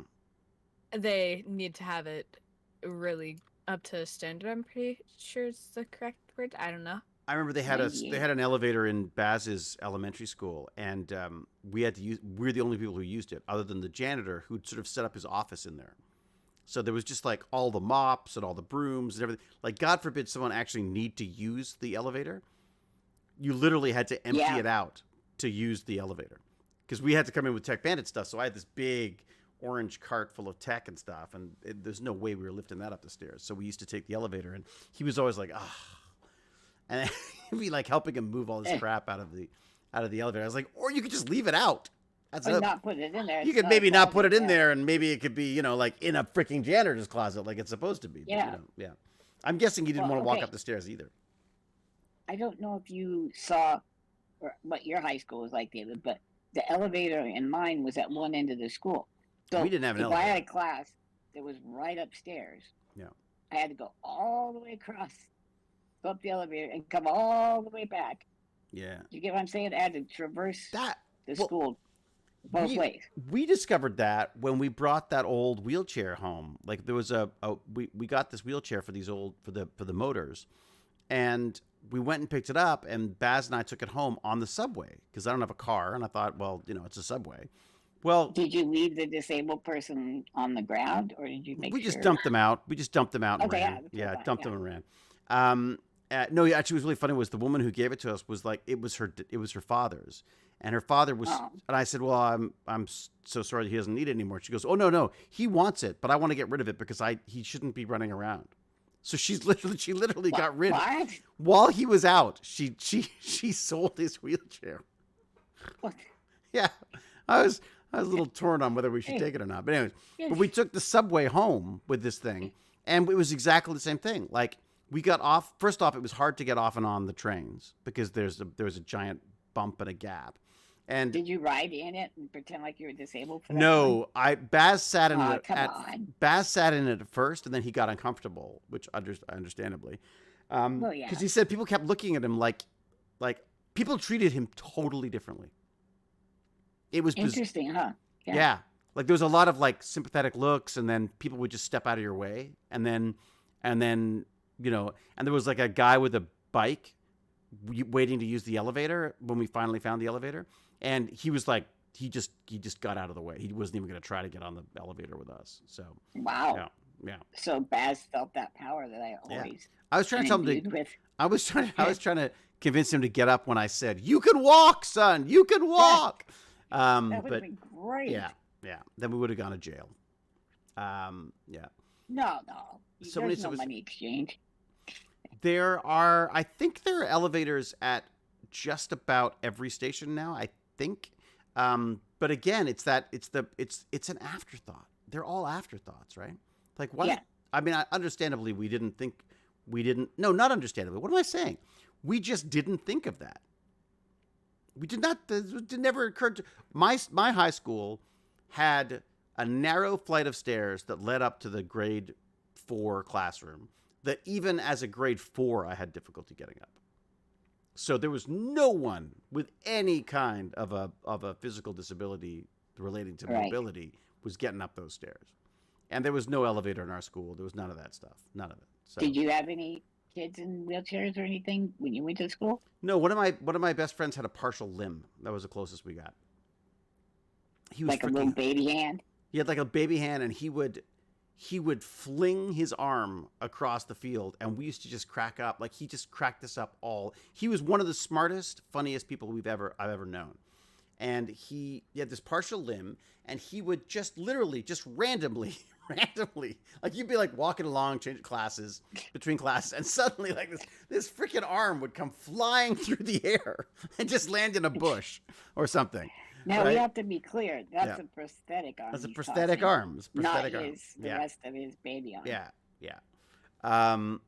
He was and still is an amazing guy. I saw him fairly recently, actually, at some kind of a. Oh, really? Yeah, there was like a friend of a friend, something or another. I don't remember what it was, but and he showed up and said hi. Oh, it was a band. That's right. Our friend's in a band, and he came to see the band, and I was impressed by how sort of like he was still the same, but he sort of like calmed down a little bit. Oh, man. Yeah. So you're saying while you're watching the band, there was no prosthetic arm landed on the stage. Well, they've had a lot of problems with people throwing things, haven't they? Isn't that they're saying a lot of the bands were complaining about people throwing? Well, and see, that would confuse them, wouldn't it?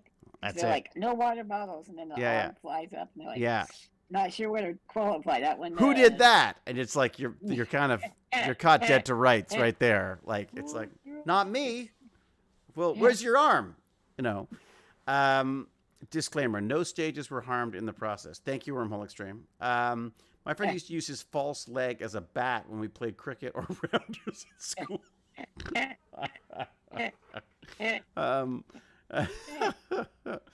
Yeah, it's true. That sounds like a Gimpy G move. Like if Gimpy G had a prosthetic limb, that thing would be flying everywhere. It's true. True. It is very true. It's probably a better bat than the bats you guys had. Interesting. Rounders. That's so British. Rounders always makes you think of like the Fabulous Five or whatever they call. Vibe up. Any new Pokemon Go finds? Any new creatures? What's the deal? I've been a little exhausted from school, so I haven't been playing Pokemon Go as much. What are you liking at school? Anything stand out as stuff that are you like, hey, this is all right? There's a bunch of social and not as much learning, it feels like. I don't know how to explain it. Oh, did you just start? No, we had classes today, but it was still mainly just with friends and stuff like that. Really? Because that's what I mean. When did you go back? We started this Tuesday, got Wednesday off, and then Thursday and Friday. What? Okay. Why'd you get Wednesday off? Because grade 9s and 12s, and then that's 10 and 12, and then all the grades were today. Huh. What? Baz has already had 2 quizzes. He's got a physics teacher who also teaches math and functions, and he's struggling to understand them.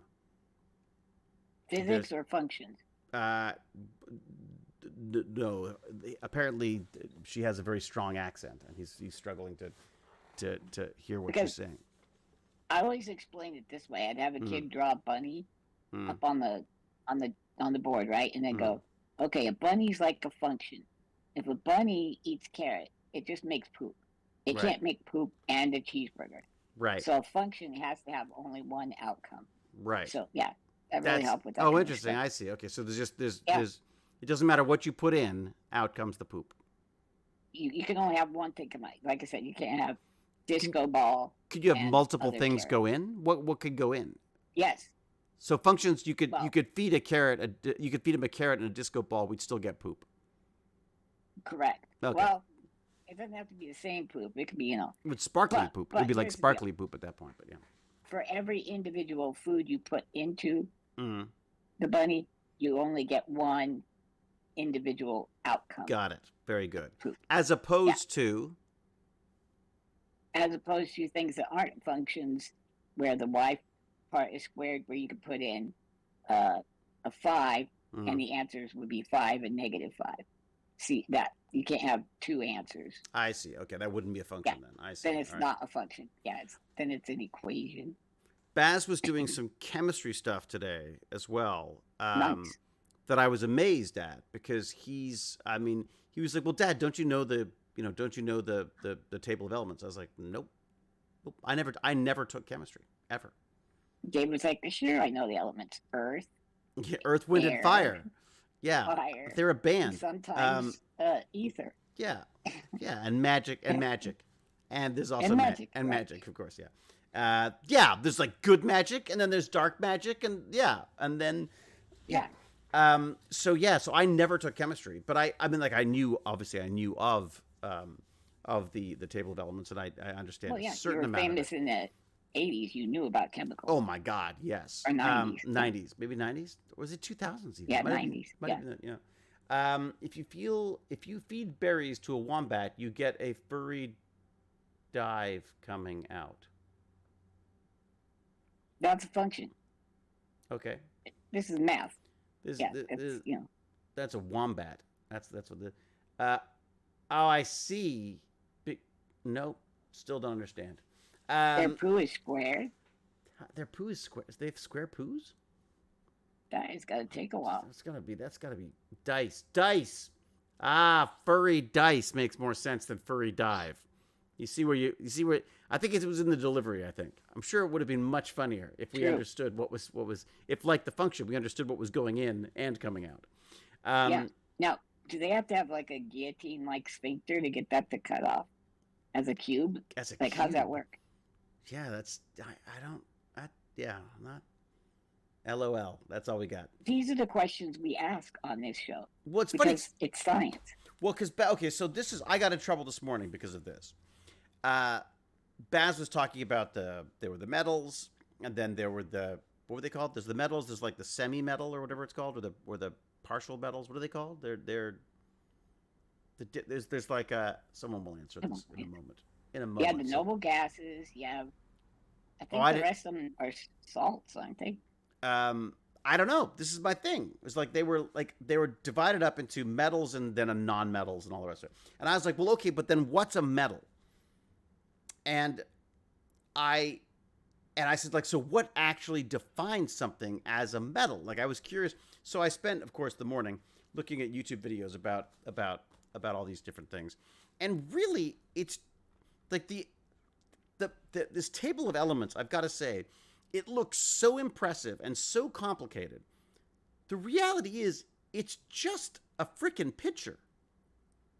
Someone's just they've just decided on a way that that helps people remember what things are by just bunching them all together. But it's so funny because it looks like something like handed down by God. You know what I mean? Like It is based on electrons in the yes. Yes, shell, right? But then they're divided into metals and non-metals. But then what do you do with hydrogen? Because that's got one and it's sitting in the metal section. Like, I mean, and then there's like, well, and also don't forget aluminium because that also can't be, is that where I got that right? Oh, really? Aluminum. Okay, so what was the definition? There's a bunch of weird. Well, that was it. So the only definition that I could come up with, and maybe I'm wrong. What is it? Is it different than the periodic table? Is it the same thing? Is the periodic table different than the? Is it? No. The table of the elements is the periodic table, right? Correct. Yeah. Okay. Good. God, I thought there was another. I yeah. thought I had another freaking Unless we're table. talking I about have to, your periodic well, table. I have to or- learn another yeah. one. No. The table of elements is based on deep principles. Why do I not trust James when he says that? Is this James Gurney? Yeah. Professor Dr. James Gurney says that it's based on deep principles. It just looked there to me a are bit a like lot of, graphic like- design. But sorry, the point was, it was basically came down to this: shiny, bendy, and and what do they call it? They had a great term for it, but it was Malleable for bendy, right? tubic or something. Like they could be fashioned into tubes. Oh, and also you could flatten it. Yeah, so malleable. Malleable is one of them for sure. But that's Okay, literally now- how they do it. So are you sure hydrogen's in that group? Hydrogen is, well, no, it's not. It's not a metal, but it's up in the top Okay. left-hand corner where all the metals are. It's sort of the top of the metals. Oh, okay, I see what you're saying. I mean, I could be there wrong, is but I should double there check is that. an outline around the metals. So, All right, I'm looking it up. like, did you see a darker thing Oh, around yeah, no, the metals? it's specifically? definitely separated. But I guess what I find funny is that it's like this wonderful looking periodic table, and then you've got all the, you've got the what is it? Where's the? Let me get an image of it so we can see what I'm talking about. I know what Gurney's saying. It's not arbitrary. It is set No, up no. based on Yeah, absolutely. No, like I get criteria. that there's a system to it, but the funny thing about it is, in my head, I thought this was just like the way it was, not the way it was presented. And I thought that was for me, that was quite an insight to learn, was that this is not some kind of tablet passed down from the chemistry gods. This is just humans trying to come up with better ways to remember and organize stuff, basically. Even math is that. If I say 1 + 1, and then we start saying, okay, 1 what plus 1 what? If I say 1 banana plus another banana, but what if you're an alien that gave us everything on the elements and how much of that element's there? They could see 2 bananas being completely potassium separate entities. Yeah, okay. No, he was being serious. He says it's Mendeleev invented the table. It's really interesting. Okay.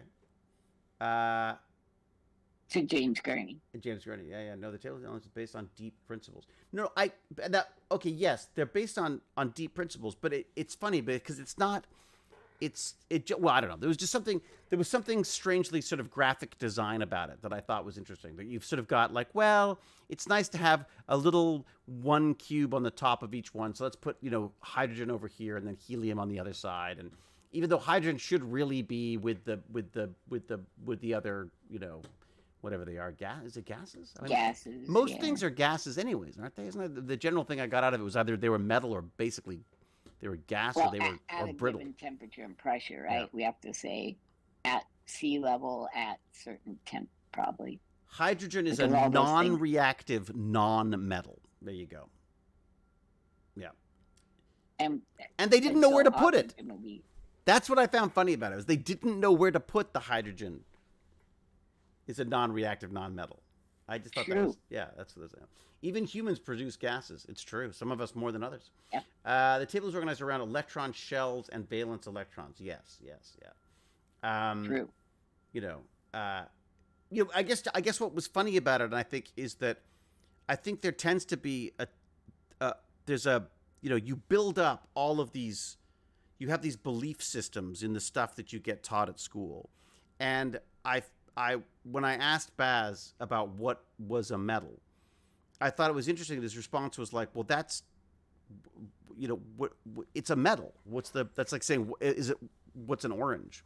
And I was like, "Well, yeah, but I just think it's kind of, that was always my frustration in school, was that those are the questions I would ask, and everyone would get angry at me, and I'd be like, but I'm serious. Like, I'm serious. Like, I don't understand why have we. Oh, wow. But a lot of the time they skip over that, especially at high school. I would be willing to guess your teacher would have had a hard time off the cuff coming up with what makes a metal a metal. Those 3. It's funny. We had criteria you put forward. I had an interesting chat with a teacher the other day who does this podcast. The one who I blew the fuse while luckily it wasn't me blowing the fuse. It was the computer blowing the fuse. And so I had to sort of reconnect and start again. But we were talking about teaching, and I was saying that, I wouldn't call myself a teacher because I don't have a curriculum. I don't have anything to what I do. I can do whatever I want. I don't even have to be right. Whereas teachers kind of have to. There's requirements and things that they have to, rules that they have to stick to and stuff. But what I thought was interesting was, he said that teachers are often type A personalities, and they don't want to be wrong. Like, they don't want to teach. They don't want a student going like, "Hey, that's not." They don't want to get caught out. And I was like, well, I said, then there is the biggest difference I have, because if I was a teacher, I think I would write on the list of the board, like, a list of things I've got wrong, and who caught me on them. And I think that, wouldn't you love to, like, as a kid, wouldn't you love to be on that list? Ha! David found Mr. Walker was wrong about the periodic table. And let's just put that on the board, and it stays on that board for the entire freaking class and semester. Wouldn't it be wonderful to have kids paying that much attention to you that they can catch you in a a mistake. That'd be cool. We may have lost James Gurney because he's now hydrogen could be considered a halogen as well. You see, we've lost him down the rabbit hole. You mocked his deity. No, I wasn't mocking it. I was just no. It was just a real. I really not. It really. No, I know that. It was just this weird understanding, this realization that you can question all of this stuff. You could and get some great answers out of it. And also that there was a formality and a fear factor to this stuff. Like I was like, the periodic table, that is something I am never going to need. I'm never going to want to understand it. I don't need to understand it. It was like your book of witches at the back of the library. And by talking to Baz about it and discussing things like what's a metal, it's brought it into the world of the comic books for me. It's now something where I go like, oh, okay, kind of cool. This is neat. I see. You got a little staircase down the side that divides the metals from the non-metals, and on that staircase are all these sort of semi-metals or whatever they're called. There's just it's a neat. For a guy who never took it in school, I'm finding this stuff kind of fascinating. So. Yeah. Do you ever want to go back in time and smack yourself? Or are you cool with the direction you took? Yeah, I wish if there was one thing I could teach my younger self, it would be this. It would just be not to worry about what other people thought, because I think I tried so hard. I was so miserable because I was trying so hard to be. Even now, I feel like I get nervous about, people going like, well, he's an idiot. I am an idiot. That's not you know what I mean? I play brilliant on television, but there's a lot that I need to learn. I wish I could have just chilled out a little bit from that aspect. I was so worried about what everyone thought all the time. And there's just an amazing sense of relief when you stop that, when you just go like, hey, this is who I am. This is how I am. And so you went into acting. How interesting. Well, the weird thing about acting was I think that was almost a defensive mechanism, right? Because you pretend to be other people and they can't get mad at you if you're someone else. You know what I mean? Oh, I see. I think it was definitely a sense of like, I was like, well, I was just a character. That's why I got that wrong or whatever. You know what I mean? So did you ever sing or anything? I did a little bit of singing. I was in a choir for a while, and then there was I was in a band. We had a one and only gig at a place called the Cameron House downtown in Toronto, and they were supposed to pay us in beer. And then we showed up. They're like, "You guys are kids, so we can't give you beer." And we're like, crap. All right, make it a 12-pack of Coca-Cola instead then. And then all of our friends came in and bought beer anyways, and they had a great time. The bar loved us because we brought in all these underage kids to drink. No, is that James Gurney? Did he come to smite thee? Here. Hey! Hello. No, it's Lord Chunky! Yeah. Dude, I wanted to talk to you. You're famous. I am? You're newsletter famous. Yeah. Yep, it's true. No way. I put you in the email of awesomeness this week. Oh, yeah, I saw that. You put the shaft in there, right? Yeah, because I wanted to talk to you because I wanted to find out about the whole, I want to know everything. Like how you got started in it, like how it went, what, Mm-hmm. do you have time? Yeah, for sure. Oh, fantastic. All right. So, FirstRobotics. So, first off, maybe what was it exactly that you were doing on the weekend when I came and visited? So we were, it's like robotics competition, FirstRobotics. We were competing in that. And is it a one-off competition or is it a ranking? This was like an off-season competition. So right. The main competitions happened already. Okay. Those happen, you get the prompt, I think mid-January. Yeah. And then you get... By prompt, you mean you get told what you have to achieve with your robots? Yeah, pretty much. You get told what the game's going to be. And then you have, after that, only 2 months or something to go off that and build your entire robot until competitions start. And explain to me, this is something that I wasn't clear on during the week. There seem to be similarities between the robots in some of the equipment. Yes. But a lot of discrepancies between what like some people had like massive walls of tools and all sorts of stuff, and other people had like a a bunch of people dressed up in pink outfits and things. It was like it was such. There seemed to be like a lot of different approaches to it. Yeah, there's like a lot of different approaches to it, but the parts that everyone uses is pretty much the same. Oh, So I like see. everyone has to use the same battery. That's an Okay. important one. So no How one big a has, like, battery? more How chunky is the power than battery? anyone else. It's quite chunky. It's like almost car battery sized. Oh, wow. Okay. I'm trying to think. It can supply like 1,000 watts sustained, something like that. Well, that's why you Wow. snapped your. That's why you snapped your damn drive shaft. Yeah, so they can do 80 amps of continuous power at 12 volts. Wow. So that's close That- to 1,000. That's a good kick. That's a good kick to it. Okay, so And you then get. yeah, So you that's get, what the batteries do. and they say, look, you have to buy this type of battery, or they say, here's the Pretty battery. much. They say, yeah, here's the battery you can use. So there's Okay. probably a few people that will sell that battery. Okay. And then, like, same with motors. I think you have to use a certain kind of Right. motor. Okay. Or, like, there's, like, very strict regulations as to what motors you can use. Are there any There's, strict? like, certain ones. Does it tell you? Are there anything you are allowed or not allowed to do? Like, are you allowed? Could you use gunpowder to fire things across the? Yeah, no. So, like, there's, like, a whole massive rule book. Here, I'll send it to you. Oh, there is. It's Okay. crazy how long it is. It's like 100 pages or something. So for you each read game. it to Holy try to smokes. figure out how to get around stuff. Then basically. It's hard to get around stuff. There's not much to get around. They're thorough. Wow. Okay. Surprisingly, in their 142-page manual, they managed to cover most stuff. Oh, Jesus, that's insane. Okay. All right. Is there a rule against dressing a kid up like a robot and making him do all of Make it? a human look like. Yeah, Oh, there's that's. probably a rule against that. Yeah. Like, Yeah, I because think you'd there's also get rules on what crushed. defines a robot in here somewhere. I sent it in like the general chat. Oh, you did. Okay. All You right. can Great.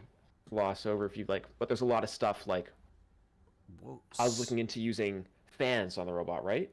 I wanted to Mm. see like what you could use for fans for like motor cooling. And there's Oh, okay. limits of fan size. That's to be under 120 millimeters.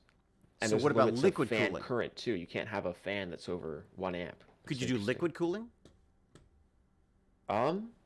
Yeah, no, I think there might be rules against water on the robot. Like Oh, really? Oh, They- she's already should be all right. They don't want kids being like You might be able to electrocuted or do- something. you might be able to do liquid cooling, but like the motors don't really do liquid cooling that Right. are made. I see. Like they accept air cooling, but if you were to start pumping liquid through them, they just short out. Right. Oh, I see. Okay. All right. So you may be limited just by what the actual like parts allow you to do, basically. Yeah, some of that stuff. So you had 2 months to design that beast that you were working. No, we had longer for that one On. Okay. because we were kind of, I don't know, we were working very slow on it because it was all of our like first time Right. doing any of this stuff. Oh, really? So you guys are a brand new robotics team. That robot was. So Okay. that robot, the robot I was working on, was made by people that were new to the team, Okay. and the other robot was made by the more experienced people. So there are two different types of robots, so people know. There was the robots that would move these boxes that could fire these boxes into various Yeah, different they're like- zones. Purple inflatable cubes. Yeah.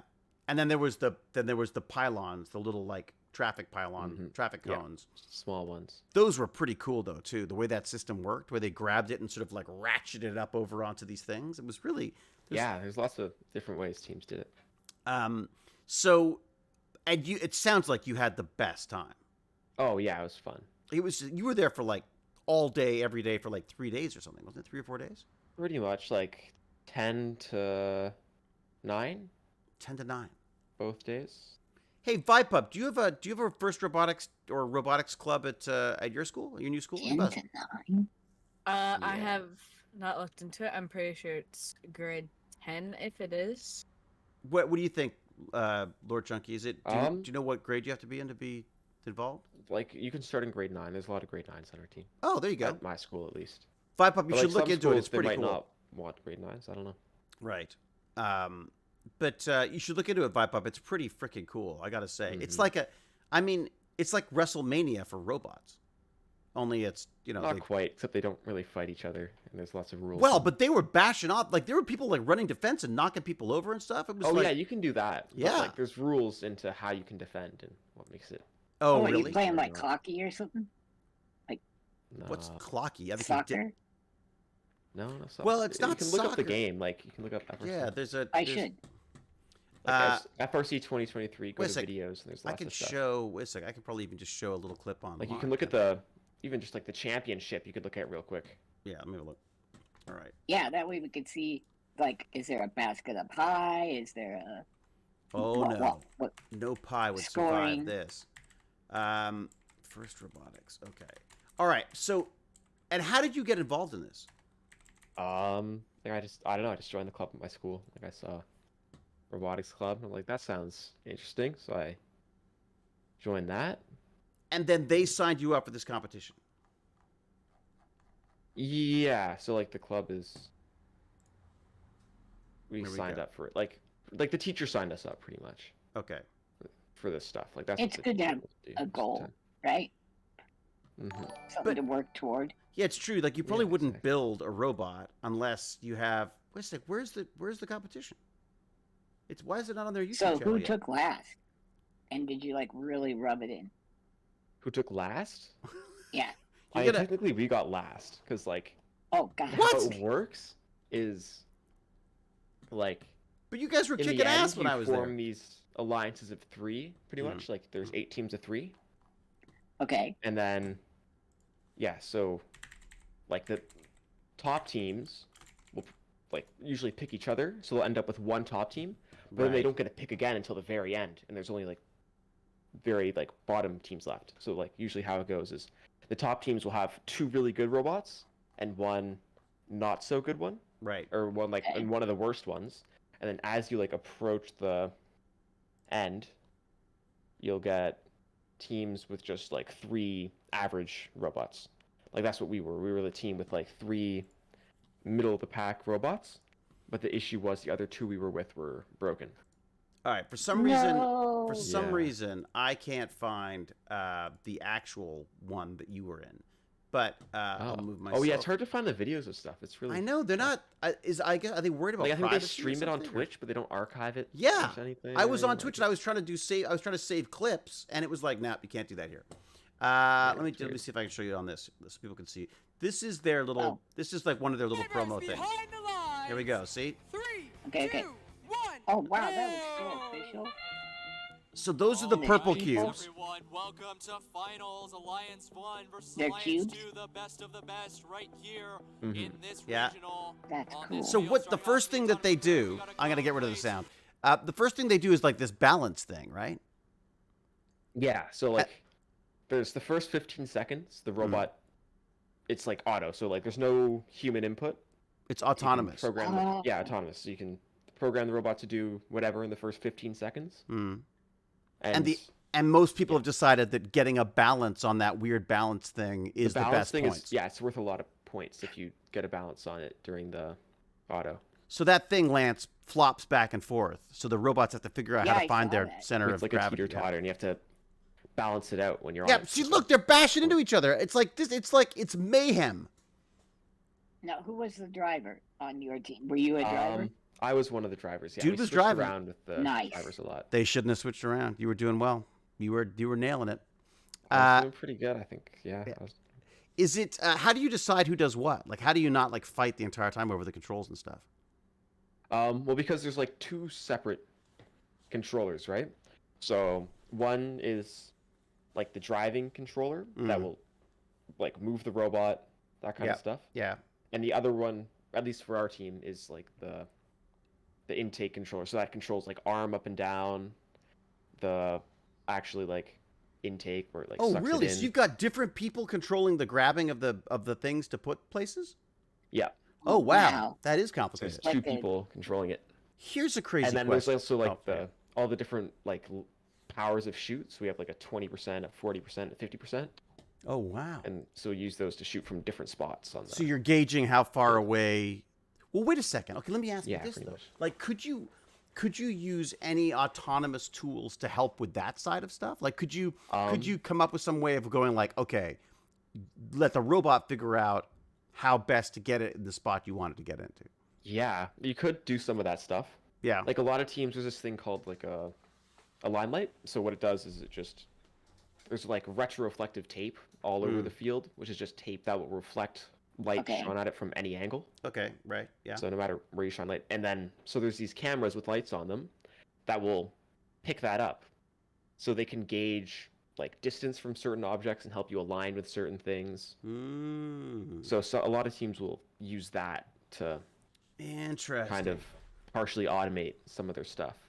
And like if they're trying to line up with like if they're trying to score a cone, they could press a button and the robot will do the last little bit of lining itself up so it's perfectly centered when it goes to place the right. It gives you an advantage on getting the shot. Yeah, it helps a lot. That's what I was thinking. Yeah, like that's I mean, first updates now. Oh, is that? Oh, I don't know if I'm allowed to show these. I don't know what I'm allowed to show. What I'm not allowed to show.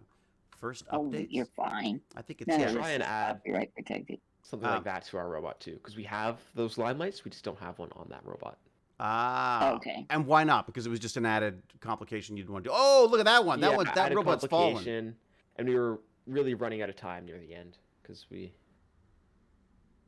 we're going really slow up until the last couple of weeks where we had to do a lot of the stuff. So, would you change would you change your plan next time around? Do you have like a different approach? So I got some stuff I'm already trying to change about the robot. Right. So like the driver.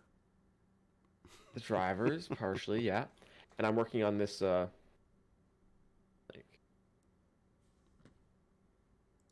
Don't give away any secrets that you're gonna like. If your competitors are watching. Can I share this? Should be good. Yeah, it should be good. Let me see if I can get. Let me see if I can. I don't think there's. Now, as a fan of esports, I've noticed none of these robots teabag the opponent after. Yeah, none of the robots can teabag, unfortunately. It's difficult to do that with the robots that they've got, I think. Yeah, but good point. That could be something else to add. If you know. So, like, if you remember what it did before, like it had the shaft that would turn the arm. So I'm trying to do it in a way where the arm mounts directly to the gear instead. Let me see so the shaft won't break anymore. Discord, goodness, that sounds like a good one. Let's do that. Can you see my screen? I'm trying to. Give me 2 seconds. Okay. That's the voice live one. Okay, where have I hidden you? Where have I hidden you? While he's doing this, go. Chunky. Yeah. Next month, as part of a Google job I'm doing, I meet the guy. He's going to come to my house that made BB-8. What's BB-8? BB-8. BB-8 from. Oh, BB-8. He's a. That's pretty cool. Star Wars nerd. Like special effects guy or the artist kind of person. He's got kind of a. I think they do special effects, but mostly robotics. So. Wait, so was BB-8 like practical effects? It was an actual thing? Yes. Yeah, he was actually a ball rotating with that thing. Oh, that's pretty cool. Located on top. So, yeah, maybe if it's at the right time, I can bring him on here with us or something. Wow, that'd be very cool. He could help you cheat. God, we don't need to cheat. No, I can say you could get some Star Wars, get a little Star Wars help. You know, that would be. Yeah. All right, if I get the Star Wars money, that would be really helpful. Yeah, that would be better. All right, I don't understand why it's not letting me do this. Yes, I do because I tried to click on the. I tried to change. Click on my name, then click on watch stream. I know it was, but as soon as I switch over to the stream for me, it bounces me out of it. So it's some kind of like share protection or something. I'm guessing. Maybe. All right, let me see. Get rid of this. That is now. I'm looking at you, Lord Chunky. Lord Chunky is active and open. I'm going back to the Streamlabs. I'm going to move Discord goodness to there. I'm going to go like this. I'm going to, for some reason, it will not. Yeah, it goes blank whenever I change it to that. Oh, now, weird. If you guys hear weird noises over here, a fly is landing on me like I'm an Ethiopian, and trying to get on my eyeballs. So I'm doing what I can by going. What do you? You can't. So you're gonna make weird noises at it? Is the idea? Periodically, I mean. It's so weird. It shows it for a second. I've tried. It shows it for a second, and then it doesn't. There you go. Try that. Can you see it now? Can folks see it? Because I just can't look at the stream while I'm doing it. I can see it. You can see it? Oh no, you can see it. But you're on the damn Discord. No, I'm not. I'm looking at the. All right. At the okay. Twitch. Walk us through it. I can see. Oops! It went away. Oh, now it's back. All right. Okay, so before it was mounted like way off to the side from the gearbox. Right, which is So where this it was gear would be- shearing. Yeah, over on the side, Yeah. and it would shear Oh. somewhere in between here. And dude, the shearing, it was literally twisting the metal and then snapping it. That's how strong this beast Yeah. was. Because on this gearbox, yeah, the CAD's not very finished. There's So two now you're motors gonna on have here. tooth-to-tooth connection. Yeah, like- so what I'm gonna Okay. add is this right here. So this was just basically adapting. Here, I have it on assembly for it. Adapting the gear Mm-hmm. to fit right onto this arm. And there's a little Ah, 3D printed bracket Cool. for that too. nice. Well, the Here's 3D the printed bracket, is that going to hold it? piece. Yeah, it should do fine because the bolts will take a lot of the force too, and it's Mm. pretty thick. I found a bunch of aluminum, by the way. It's all in Oh. it's in weird shapes, but Is it but like sheet aluminum? yeah, yeah. Do they look like soda cans there? They're David? no, they're like it's part of a metal racing chair. Oh, So there might be some pieces we could like carve off and like, you know. interesting. Do you Anyway, have but yeah. like an arc welder or anything like that? Where you Oh, that'd be good. We need to get that. Yeah, can... get a You need a welder. plasma cutter. Pretty cool. Plasma cutter, or no? You know what I want? I was talking to your dad about this, Lord Chunky. Mhm. Water cutter, Water cutter? high pressure Why do you water. need a- It'll why do you- cut. Why do you it need a can cut- water cutter? What It would can you cut through use? I don't glass. know. Can't It- you?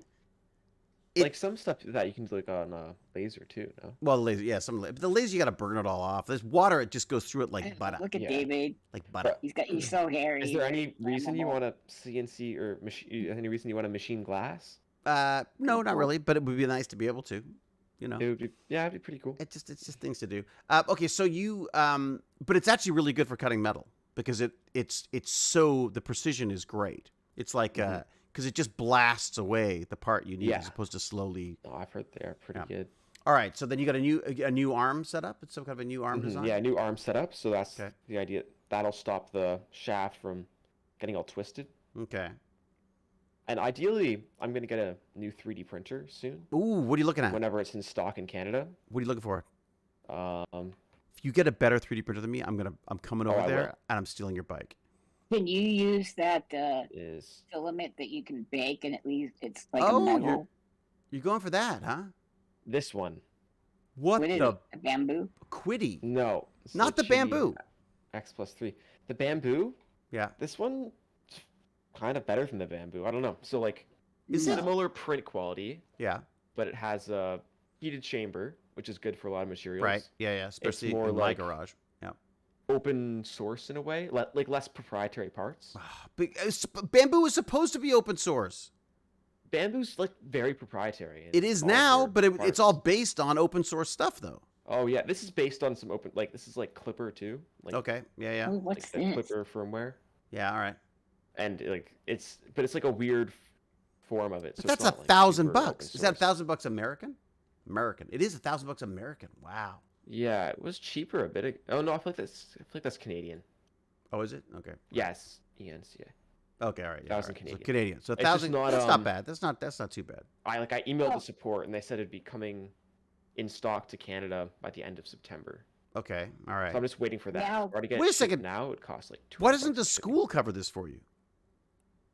Oh, yeah, I'm gonna do I that. don't Let think him the take it school like. home. Well, and keep it. yeah, yeah. They would maybe cover it and leave it at school, but I that see, would right. also be a hard sell. I tried to lend or give one of my Prusas to the school, and they wouldn't have it because they were scared that it was gonna, I don't know, like some kid was gonna, I don't know, print a gun or something. Poke their I don't eye know. out. And then you can use like this actually, Carbon fiber. No, do that. Yeah, the- like carbon fiber Yeah. filament like that. So Dude, they you can also have fancier filaments. a conductive filament, so you can actually instead of running Oh, wires, you 3D print your cables. Oh. Yeah, I have Yeah, so some. I hopefully- have some of that filament actually.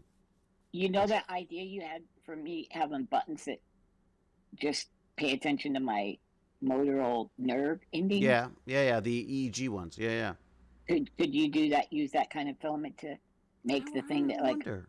goes on my hand or something? That's a good question. I think you need the metal because I think they're like I had this brainwave. I was I'm looking. pretty sure the 3D printed ones aren't that conductive. I can't imagine they're as conductive as the metal that used on. As, The, like, Oh, okay. the problem is, copper Lance, or I think they whatever. need to be really. You want to be able to pick up any signal, and I have a feeling that the 3D printing probably is not as conductive as that. The one I was thinking about using, actually, I was looking to buy some sensors. Then I suddenly went, wait a second. What if we take the brain computer sensors that I have, which are supposed to detect brain, electrical signals in the brain through your skull, and we put those on your arms, because that would give you'd get a signal from that for sure. Anyway, sorry, let's go back to robots. All right, but enough about you moving, Lance. Let's talk about robots moving. But you're allowed to do this because this is just something you're assuming you're going to need to use in the next mission. Yeah, so the next competition, we'll probably want to make this change at least. Okay. Just so we don't go through a half dozen hex shafts throughout it. Right. Okay, Yeah. You. so what went through a was few. your MacGyver solution to that shearing in half? Well, so it's this right here. No, Yeah. But on the day you Oh, fixed on the day? on the day you had have like to, twist take ties. it apart and then replace it. So but so you had spares. Okay. We had one spare. in one spare they broke that, and then they had to get another one, right? Wasn't that the? No, we had one spare which managed to. So we had like the steel one in it, Yeah. which broke like first day. Right. Then we replaced my it with the gosh. spare one, and Yeah. it managed to live throughout the rest. Oh, you okay? So but Luckily. the plates and the twist tie, the cable ties and stuff. That was all about set. Yeah. Like So it was this plate right here that broke. Like this is the part of the intake. that's It's it. not fully assembled in this. So you were but you cutting can bits kinda of see the plastic out of the resemblance in a plate minute. to make the connections properly. Like Pardon? so you're using the plate like as almost like washers to place it in the right place. Yeah, kind of. Like it holds everything together. Right. This does. So like this has the wheels and the rollers with the belts on it. Then the motors connect up. There's pulleys on everything. So the box gets sucked into that with the pulleys, and then Mm-hmm. has a surprising amount of distance you can get from them when you fire them off. yeah, too. I think this one would shoot even further too. Like I changed a few things about it. Mm. I updated it slightly. Mm. Oh, what did I do? I made it show all the mates. I think Tech Bandits needs a robots team. I think they Yeah. totally, and we need to like Maybe. right away just hire Oh, Lord how Chunky about away the from the beginning. tardigrade bot?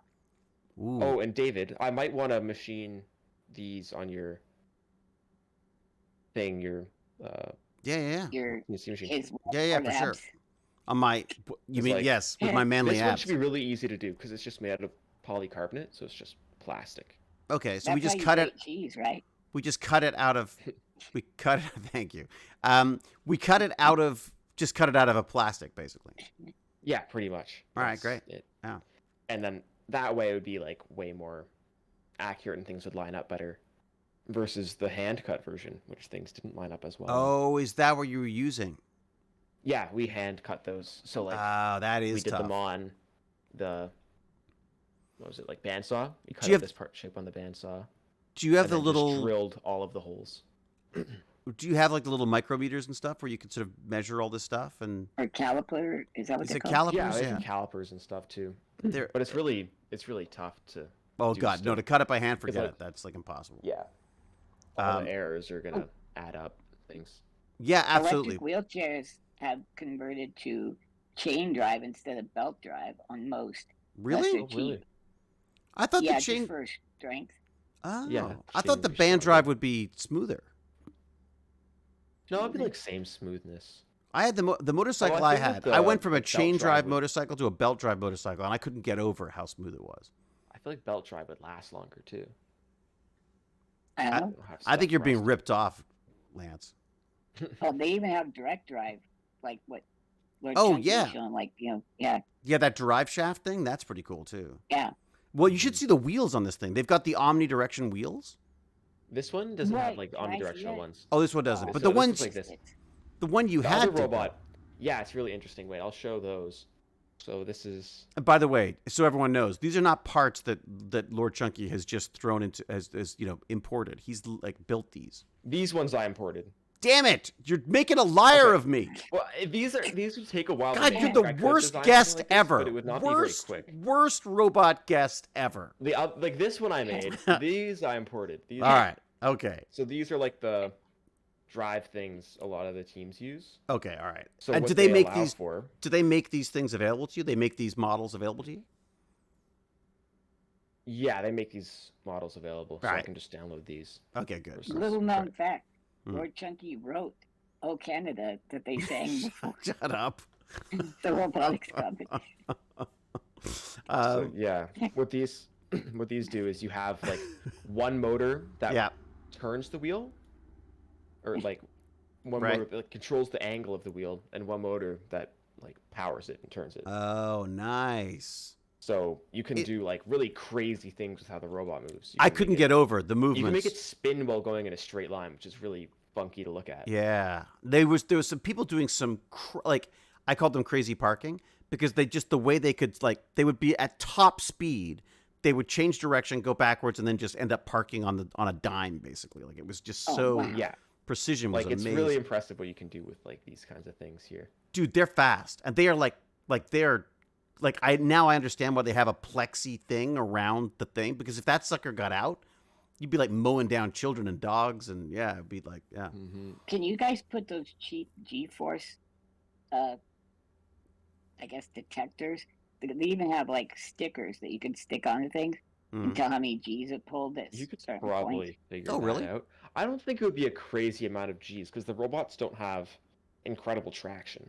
Mm. Like if you look Okay. at this, they don't like it's just like Yeah. a rubbery foam bread type thing, and there's only 4 of these rather small wheels. How do they come up with original challenges for you every time? Oh, That no, they do a good job of it though.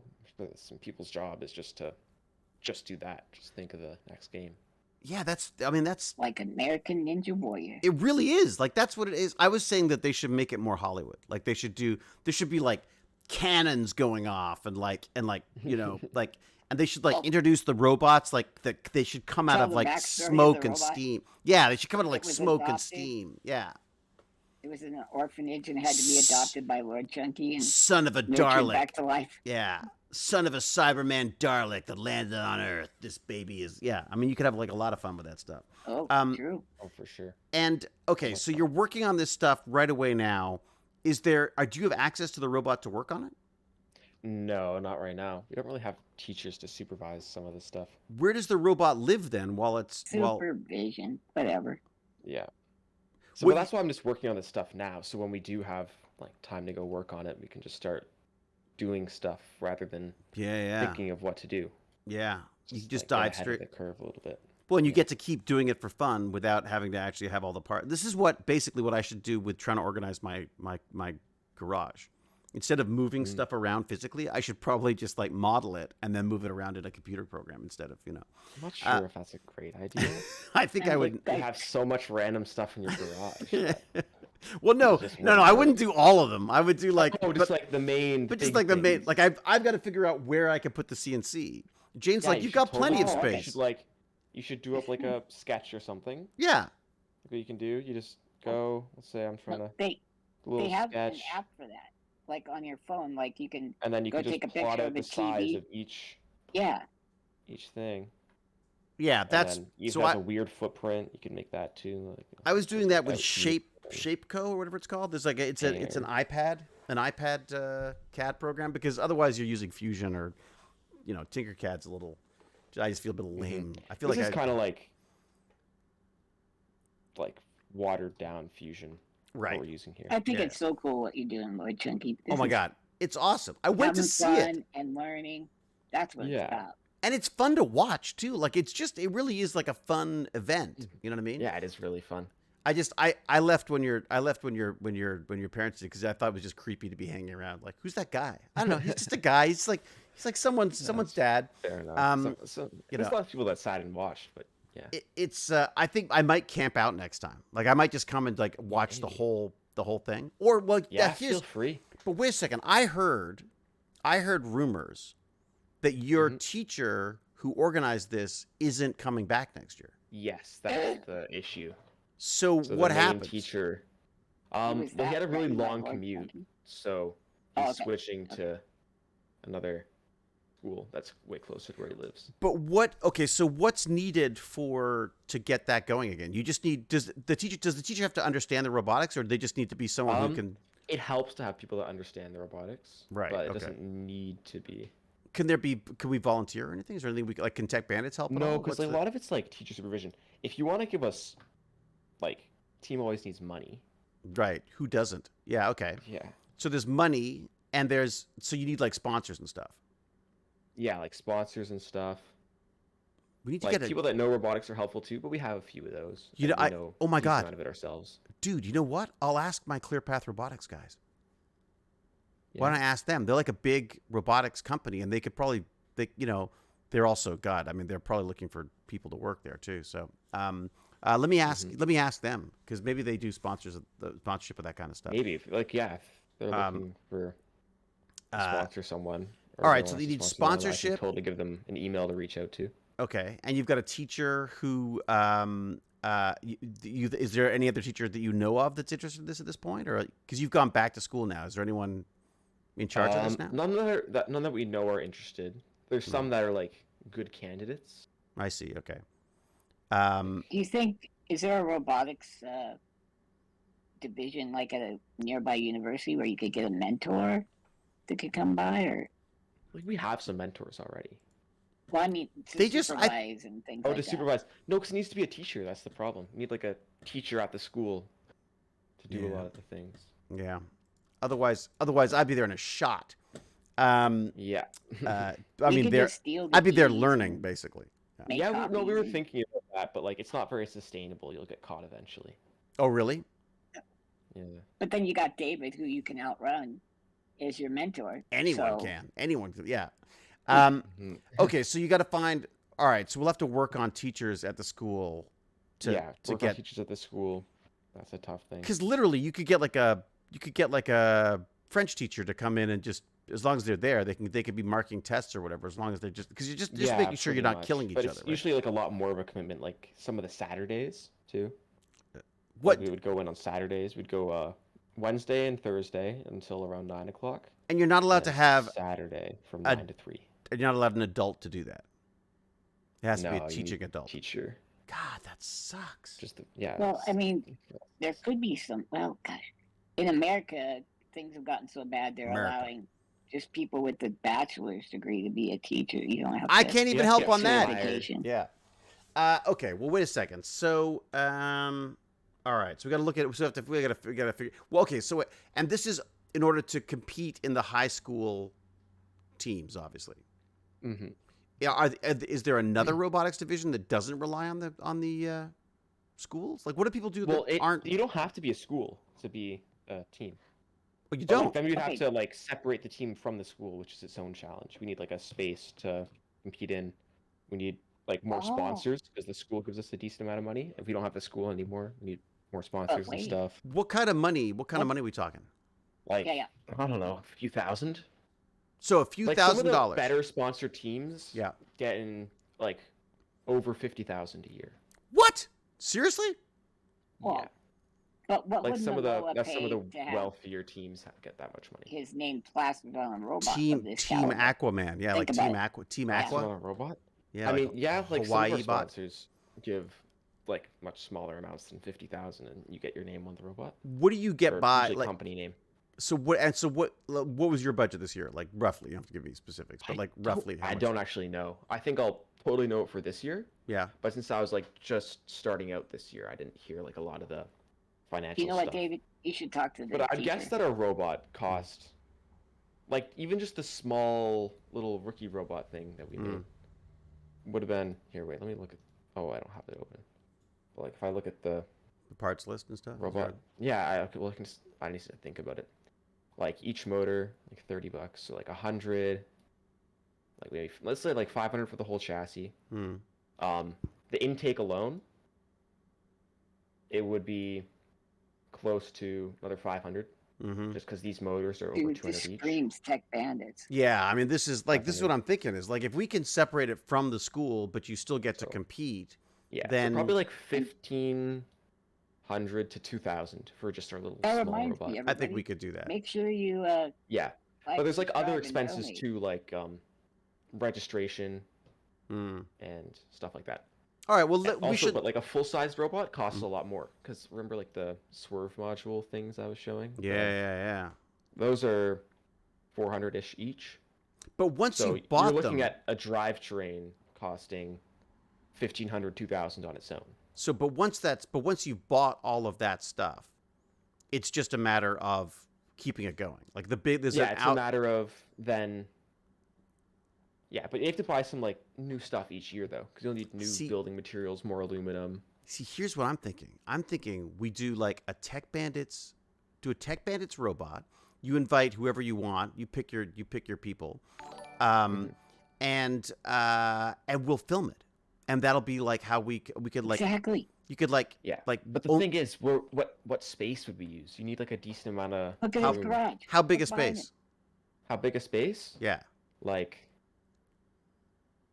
enough room to fit like a garage. 15 people at least, and a robot. That's a tight and spot. The room But you know around what? The robot. I bet you we could find a space. I'm sure we could find a Maybe. space. Like there's like I mean Like, that's yeah, that's like a last case. If we And can't that's- figure out a teacher, I'll definitely talk to okay. you more. Yeah. about Yeah. Obviously, separating from it's the school. easier if it's at school for sure. It's but easier if it's for sure. but if it it's would also not, be I think we should look into interesting it. to separate it. Yeah. I think we should look into it anyways, because frankly, like once, like I just think this would be really fun to compete with, anyways. Like I just want to, it would be I want to learn about the robots. And then you could work on, you could work on recruiting people for the team from wherever and That's what I'm that kind of thinking, stuff. and adding a How's flamethrower. this for a great backup plan? Yeah. Like Mhm. mini stars, David, why don't you go get an honorary doctorate from some place that really How do I likes do Stargate? that? Yeah, how do I do that? Does anyone Yeah, work at I a don't place know, that but can? then you get the Honorary doctorate, doctorate. I that's need a an thing? honorary doctorate, and then I Yes. can go in and do and then you become a teacher at the school, that's it. Mhm. and then Genius. you make them call you Mr. Miyagi, and you wear your hat, that bordered graduation See, hat. we all the started time. off so well. And now I feel like it's descending into yes. No, I look. I think that's actually well. Look, I think the most ideal situation is that you've got a teacher at the school and you just can do it after school and it's just easier and for everybody and all the rest of it. Yeah. But if not, I think we should totally try to figure out a way of doing it outside, because I'll bet you between Tech Bandits and people your dad knows and people that Jane knows and maybe we like I say, like maybe we could pitch like one of the channels here on a thing about that silly old Stargate guy making robots or something. You know what I mean? Like there's got to be a way in on this, I'm sure. But that's good. But so please keep us posted on that. Oh yeah, for sure. Because that is just wicked. So you're going to keep working on that.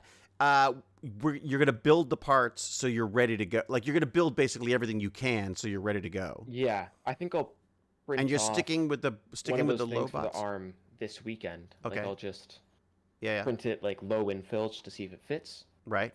and then if it does, I'll just leave it as is and then wait until I Ooh, get the other James printer Gurney. and print it out of the nylon carbon fiber stuff, just so it's Oh, less likely to man. break. Carbon Hey, fiber. David, Yeah. What? aren't you besties with Hacksmith? I could bug Hacksmith. That's a good point. I mean, wonder. I mean, the it's a problem with good Hacksmith, cause. Hacksmith's got the space. Hacksmith's also got all the tools. But the Hacksmith's problem is, also 2 hours away. it's like 2 hours away is the problem, right? We Oh, need I thought he was Hacksmith. right in Toronto. We need like Oh my God. mini Hacksmith in Toronto. That's what we need. We just need, we need a. A franchise. We need Yes. Hacksmith. That's it. There you go. But you know what though? Like he's a great resource too, because we could say like, look, we need to. Maybe you could help us out with a couple of parts or something, and we'll stick your name on the not that he needs promotion from us, but whatever. I'm But sure he there might are like ways. getting kids involved in it. I'm in sure there are ways science. around this. Yeah. Maybe. Hey, for once in his life, Professor James R. Gurney is behind Lance in ideas. He just hit the chat with, what about that guy who does all that engineering stuff? The one whose jacket you have, Hacksmith. He's behind Lance for once. Somebody favorite this moment. No, Lance just stole the idea. You little bastard. True. Is that what happened? Was it you? Must have been. Lance, did you do Not that? possible. Did you do that? Okay. Did let you me seamlessly do steal full that? disclosure. You tried shameless saying- hussy. What? No, wait. Let me defend myself. Okay. You know what? I'd James I'd Edward- steal your fries right now. I'd steal them off your table right now. I wouldn't even I feel almost- guilty. What if he didn't actually say hacksmith before I did? But he said the friend thing and you got What- his jacket. Whatever. You're And dead then to me. I You're dead. used my immense Yeah. intellect. We finally make get that Lord connection. Chunky. We finally get Lord Chunky to explain all this robot stuff to us, and you're just plagiarizing stuff out of the chat. Anyways, all right. So Okay, he burnt my house down, okay? it's true. He burned your house down. Yeah, you burned his house down, James. For God's sake. Yeah, it's a good point. All right. So wait a second. Where is the robot now, though? Did we answer that? Robot is just in a room at the school. That's it. It's just sitting in a room like you could be working on it right now if you wanted to. Yeah, probably. I don't think I'd ever be able to leave school if I had a robot like that. I would just be playing with I it mean, all for the the time last week of school, I didn't leave school much. That's the thing. I would stay a lot of days just and to work on finish- that. Finish stuff up. Can I'd go you in a lot take of the it? lunches to work on things? Can you take it to them? Like, can you say, look, I want to run the robots crew this time, and can they help? Because they must have space, right? You did it at the school before. Like we're at the school, Yeah. Yeah, but there's all kinds and of I seen a teacher. liability. And yeah, exactly. Oh, I see. So they won't. Of course, they won't even let you play with it while you're. Of course, that's the worst thing they had, right? Of course. This Yeah, is like, the 80s, anytime I'm David. doing anything, there's people that need to be watched. Dude, Like, we if brought. it was just David me and Frost I were to was just done in go school. and start driving the robot, I don't think they'd be Yeah. super upset with that. No. But we couldn't officially Right. run the club. And the first thing, kid that like- steps on it and starts flying around the room on it like a surfboard is going to be. Yeah, I get it. Yeah. Because of course Well, my actually, first. we've tested like out in the open area in the school before. Oh yeah. Like one time, someone shot their friend with a water gun right next to the robot. Okay. Like they got water on it, Oh. which was quite stupid of them. Yeah, I feel like that could Yeah. go horribly wrong. Yeah, like there's just It's some malfunctioned not and so killed smart- grade 4. There's just some not so smart people walking around like right in front of it. Like Right. that's not Did you- the. Did you go full Crazy. McKay on them? Did you lose it on them? No, I just kind of Shook your head like a watch the weary old robot. man. Yeah, pretty much. It's just like disappointing to watch. It's like I didn't want people to be Oh, there. I Yeah. see. Welcome Like to rub being a his grown up when you're like when just people just 'Cause, disappoint like I knew you. it'd be fine. It's not like a Yeah. super. There's not much exposed electronic stuff that could be Right. shorted by water. I'm also surprised at how resilient a lot of the new motors and stuff are now anyways. Like even the ones that Mhm. aren't supposed to be wet will Yeah, like the surprisingly- motors that we use are very fancy. Like they have encoders and stuff built in, so they Mhm. can count the amount of rotations they do. Ah, it's so cool. So they're like servos. They're like fancy servos. Not quite. Because the servos Like, you they can don't have control the same- exactly where it is, but you're saying this one isn't quite as specific, or what? Well, it's like a normal DC motor with an encoder. I'm not sure what the exact difference would be, Hmm. but I'm sure you'd have like a lot less like angular accuracy. But Ha. you could get pretty similar results if you were to, like for precise things, you would Mm. put the motor with like a planetary gearbox, Mm. so it spins Holy a lot crap. slower, Yeah. right? So like you could have a 100 to 1 planetary gearbox. So you're spinning the motor 100 times slower, Right. and then Wait. you could And have then an you could encoder position it on the exactly where output you of want. that. So then it could count, and then you could use like PID to kind of dial in the movement of whatever you're doing. PID? What's PID? I'm not really sure. I don't do the programming. It's like basically like Yeah, the programming. I encoder-based was surprised that movement. wasn't robot operating system. I would have thought ROS would be what you'd use, but it's not. You're using some kind of like a combination of things or something. I got to research all What- this stuff. What is a planetary gearbox or whatever you Well, said? it's like a. Isn't it you just a have- series of gears that are moving? It's like a series of gears, but they're like one inside of the other. Like there's a sun gear or whatever, and you Hmm. have all the planet gears that kind of orbit it when it spins, Hmm. and then like it's all enclosed within a thing. You could have multiple stages that can stack on top of each other to get different gear ratios. Look it Hmm. up; they're really Oh, cool. Imagine three So you planets around the sun. is what Yeah, Jonathan pretty MLH much. is saying. Like, All right, let's look up planetary gearboxes. So you can like gear it way down where you have more power but less speed, or go the opposite direction. yeah, exactly. Okay. So for Did the, you know what the that arm, was, we dude? went that way. Oh, look at that! I found a We went really that way. cool So like looking each one. motor has a planetary gearbox, which then Okay. feeds into another gearbox, like just a normal gearbox with full size gears. So you get like a massive like 350 to 1 reduction. I So it spins salute way you, dude. slower. I'm gonna have to look up so much crap that you said. I know this is during my this, problem. and I don't know any of it. Good job, dude. Look, there's I mean, there's James Gurney knows it all, but still. a planetary gear there. I just Hey, shoved that it. looks like my shaver from my face. Doesn't it look like? Yeah. So I guess it's planetary because, as you say, the sun gear is the main one, I guess, and then no. yeah, it's the sun's the middle one. Of course, that makes way more sense. sun's right. the middle one. Nice. They're beautiful I'm trying looking gears, aren't they? Like, So the nice. sun gear would be the one your input goes into. Your input would go into the sun gear, which would rotate the planet gears, which would rotate some kind of plate on top that's connected to the planet gears. Wow. There you go. Okay. So those could be water cut. That's all I'm saying. Yeah, you They- need it's some good at kind of really it's good at cutting. fine machining Yeah. for gears like that. But that you might as well just Not buy sure that. what they do. You'd buy that, right? There's Yeah, not- you're oh not yeah, gonna- you can buy these. Yeah, yeah. But like some teams will make their own gears if they have a good CNC mill. They'll mill their own gears for custom things. Really? What are the schools to So be? why Like, can't- are there ones you go like, oh man, I wish I was there? What are the teams I you mean, like? not like I wish I was there, but like I wish our team had as much money as theirs. Right. Who has the Something like most that. money? And did they win? I don't know. Like there's some, like a lot of the private schools have a lot of money. Bloody private schools. Dirty said. They just get like private school crazy amounts of money. Yeah, yeah. Some of the ones they're just like old teams that have a whole bunch of sponsors, have been around for ages. Huh. They But got- they're still high school, so they're a high school team that's established. no, there's some like that aren't part of high schools that have been Mm. around for a long time. They're like a Nerds like of a- me. more of like a club type thing. Yeah, Huh. kind of like. But how do you stop the adults from like getting in the way the whole time? Like, you're not allowed to. The teachers aren't allowed to help you, right? They're just allowed to. No, they're there for like guidance and stuff. Yeah. And that's the thing. Oh. You can't really stop that. So you can tell some of the teams, like, if a team consistently does well for Mm. like 6-7 years, You know, it's the that teacher says a making lot more cool about ideas. the people running it than it does about the students. Right. The kids. If Yeah, the yeah. kids, there's no kid that's been there for 5-7 years. that's Yeah, been yeah, of working on course. it the whole Well, time. You yeah. have just like really good people. It's possible they could just be really good teachers and really good at teaching the students Mm. what they know and all that kind of stuff. Hmm. But it's also possible Whatever. they give a little Well- bit of, couple of hints, a little bit of input.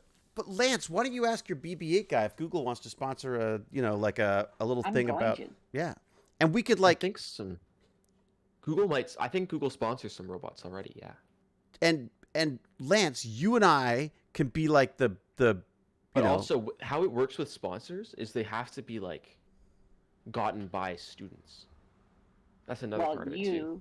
it's called networking, bro. you got Oh, us. yeah. You So got if us. You were to tell them and basically convince them to do it, then give me an email talk that I to can you. pass Yeah. on to Yeah, someone yeah, else. exactly. I don't really want to do the sponsor stuff. I don't know how. I know it's a pain in the confident I ass. feel with that. Well, but But except that you're the there's other perfect person to people. do the sponsor because like everyone's gonna go like, holy crap, this kid's doing some wild, really cool stuff. But I guess you're Yeah. right. There's probably better salesy people. There's better sales. Well, our like most teams have a much better business team than we do. Our business team is kind of lacking. Oh, really? Yeah. There's not too many people in it. And a lot of Right. people that were in it kind of like they graduated. And I guess people And don't go into stuff. robotics to raise money for robots. Like they go Well, into some money to people play did. with Some people robots. just joined just the business powers. They don't work on the robot at all. They're just Oh, really? kind of doing businessy things. Yeah. And what do you mean by businessy stuff? So they're going and approaching people and saying, "Hey, can you give us some money for?" Yeah, they're supposed to be in charge of like promoting the team in school Mm. and outside of school too. Hmm. What would you So, change? like, they're Would you change trying to get about it? Sponsors. Is there anything About that you what? would change about this setup? Like, is there a better way to do this than they're doing it, or do you think they've got a good Um, system? I think it's a pretty good way of doing it. Hmm. I just Can we think headhunt? we need more. Like go to other schools and get the kids that are smart to transfer? That'd be Try. nice. Well, no, because if We you're try. if you're not associated with a school, You could just be the robot club, and it's kids between the age of whatever. Then you could totally poach from everywhere. Right. We could be like that Cobra Kai. Like we're like the Cobra Kai versus the other guys, you know? That'd be awesome. Look, dude, I also I mean, I don't know how Right, it would first work, strike, but God, no mercy, sir. if people Go ahead. don't mind having some filming going on, like if people signed off on being on camera, and again, they could have fun. I don't want to embarrass anybody. Like the stuff that people don't want in the Right, you can block a lot of kids' faces out. or whatever. I mean, you know, but as part of the team, maybe if you could make it like a kind of a fun weekly escapades type thing, I think you could probably generate some interest marketing that way, and probably like start a, I don't know, like a Patreon or a GoFundMe or something like that, just to get you give us a list of parts, we try to fund those parts, you know, or we get the kids. We to wouldn't talk want you doing that part, Lord Chunky. You're too smart. You're on the engineering end. You need to be building the hovering version of this. Yeah. Oh, that's the next thing is like, could you build one that like flies instead or something? Like, I mean, you allowed to The do parts you have, I don't think you could. the The battery's hard so to heavy. stop it. yeah. Like, there might be rules about your robot leaving the ground. Oh, Just really? with how heavy your battery is and how much power it outputs. Mm. I don't think you could build something around it that meets the rules that would get off the ground. And they all have to be connected. Like you couldn't have you couldn't have like a drone that goes in, charges on the battery, and then grabs it and goes off and comes back and just keeps topping up. No, I don't think so. Or is cabled to the system somehow. Actually, that'd be interesting. You have a little drone on the top that just flies off with the cube. You could read through the 140-page rules, and You know find I'm going what will to. tell you no. You 'Cause know that's what something I'm will going to probably tell you no. do. Can I get a link to that PDF? Oh, yeah, It's in the general chat. Yeah. Oh, okay, cool. But yes, I will. Let me drag that up for you. I don't want you having to do lots of clicking or anything, Lance. Yeah, I'd who wants that? I'd hate for you to have to work for you know. I'd hate for you to have to make up things yourself instead of just taking it out of the chat. What have we got? Oh, where is it? I thought it was in the Tech Bandits live General chat. chat, he said. Oh, general chat. Ah, that's. I thought I saw. I knew it was in the wrong place. Yeah. There you go. Okay, I'm copying the link. In fact, you know what I'm going to do? Am I allowed to copy this link to everybody? Yeah, it's a public manual. Perfect. There you go. So It's the first thing that shows up when you Google. this is called FRC 2022 crowdsourcing, because then Yes. what I get to do now is It's the ask other. people why you can't do it. There and you then they go. can point at which Right. page and People which like I don't know, paragraph. maybe I don't know, like James R. Gurney or Cal, who translates it into 10 different languages for us, that kind of thing. Probably in a bunch of different languages already. Yeah, it's to true. pick It from. probably is. I guarantee you, it's in French if it's in Canada, because you couldn't have a Yeah, there's club probably without. French, and it's probably in where they speak Hebrew as well, and You know, it'd be funny. Spanish. You get like a movie like Smile 2 or Megan 2, like one of those like horror movies, and that's your sponsor. And just have like a giant smile on the robot or something. Maybe, yeah, you could do that. I'm sure there are things you can Eat. do. We're gonna Have you airbud seen this. that new movie? There's a new movie coming out soon Called. called The Creator. Oh, I think it's about a robot that's the first like really sentient AI. oh, But it's really? all robots and stuff, like trying to take over the planet. That would be a real good one, Find out who's doing especially that. because movie. it's going to be advertising in. It's with October. Denzel's son. It's with Denzel's son. Is that right? I don't know. I just saw a cute little Asian girl as the robot. Okay, Denzel. All right, Denzel. Also, another thing What did you hoping call can it? add to the robot is The Creator. LED lights. Oh, you got to have unicorn vomit. Of course you do. Yeah. Well, mostly so like we could add a sort of, it's called an IR beam break sensor. So Hmm. we'd mount it inside the intake so it could tell when there's a cube in it or not. And if Oh. there's a cube in it, it can change the color of the light so we know, okay, the cube's in there. Because when it's all the way across the field, it's really Oh. hard to see what the robot's doing. You kind of have to like squint your eyes. Stuff can kind of be in your way. Oh, that's neat. Oh, here you But go. if you Here's have the lights on it, it'd make it a lot easier to see. Oh, there's a cube in there. We can start driving back now. right. I wonder if we could bug. I wonder who's doing the. It's a major motion my- picture in theaters in September, the end of September. You kind of want one that's gonna that's going to happen with the contest. So we'll have Yeah. to look, Yeah, yeah. you know. But yeah, that's a good idea Well, though. that might be the Blu-ray release or something like that. Oh, monkeys and parrots, sure. Yeah, if Jane could earn a living as well, that'd be great.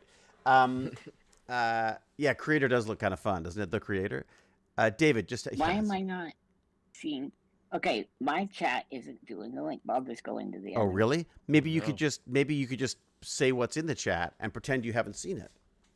Oh, true. Then you could totally just do that. It would save you I a whole could bunch of time. invent it and say, Oh my okay, God, dude, we've been came up talking. with a It's almost rule 3 book for it. hours. Yeah, I've been talking for almost 3 hours. I should get out of here. Lord Chunky. So next steps, you are gonna go to school, maybe not on the weekend, but you're gonna go to school next week and find out what the hell's happening. Because I'm guessing the sooner we know. Hopefully. Because if it's not well, let me ask you this: we've of course, crashed your party. True. Would that be of any use and interest to you if we did put together if you couldn't get something happening at school, obviously? Yeah. And if you do get something happening at school, then we'll still look to try to get some money for it. But yeah, money would be great if we get something. But yeah, if we figure out, we ask everyone says no, it would be very useful. Yeah. okay, because that just seems like a perfect Tech Bandits kind of project to work on for sure. You know, I'm gonna see it at the cinema. I'm not missing out on Denzel's son on the big screen. He did amazing in Tenet. He did do a great job in that. You can hear Denzel. Yeah, he's got a way of talking. And Jonathan MLH is up for helping out as well. There you go. See, we're already people are already stepping up. All right, so we will. So you'll have to keep us posted. You know what I'll also do? I'll also put it in my email of awesomeness. Oh. Say that we're looking for sponsors and stuff for that too. You hit the big time. Have I hit 1,000 yet?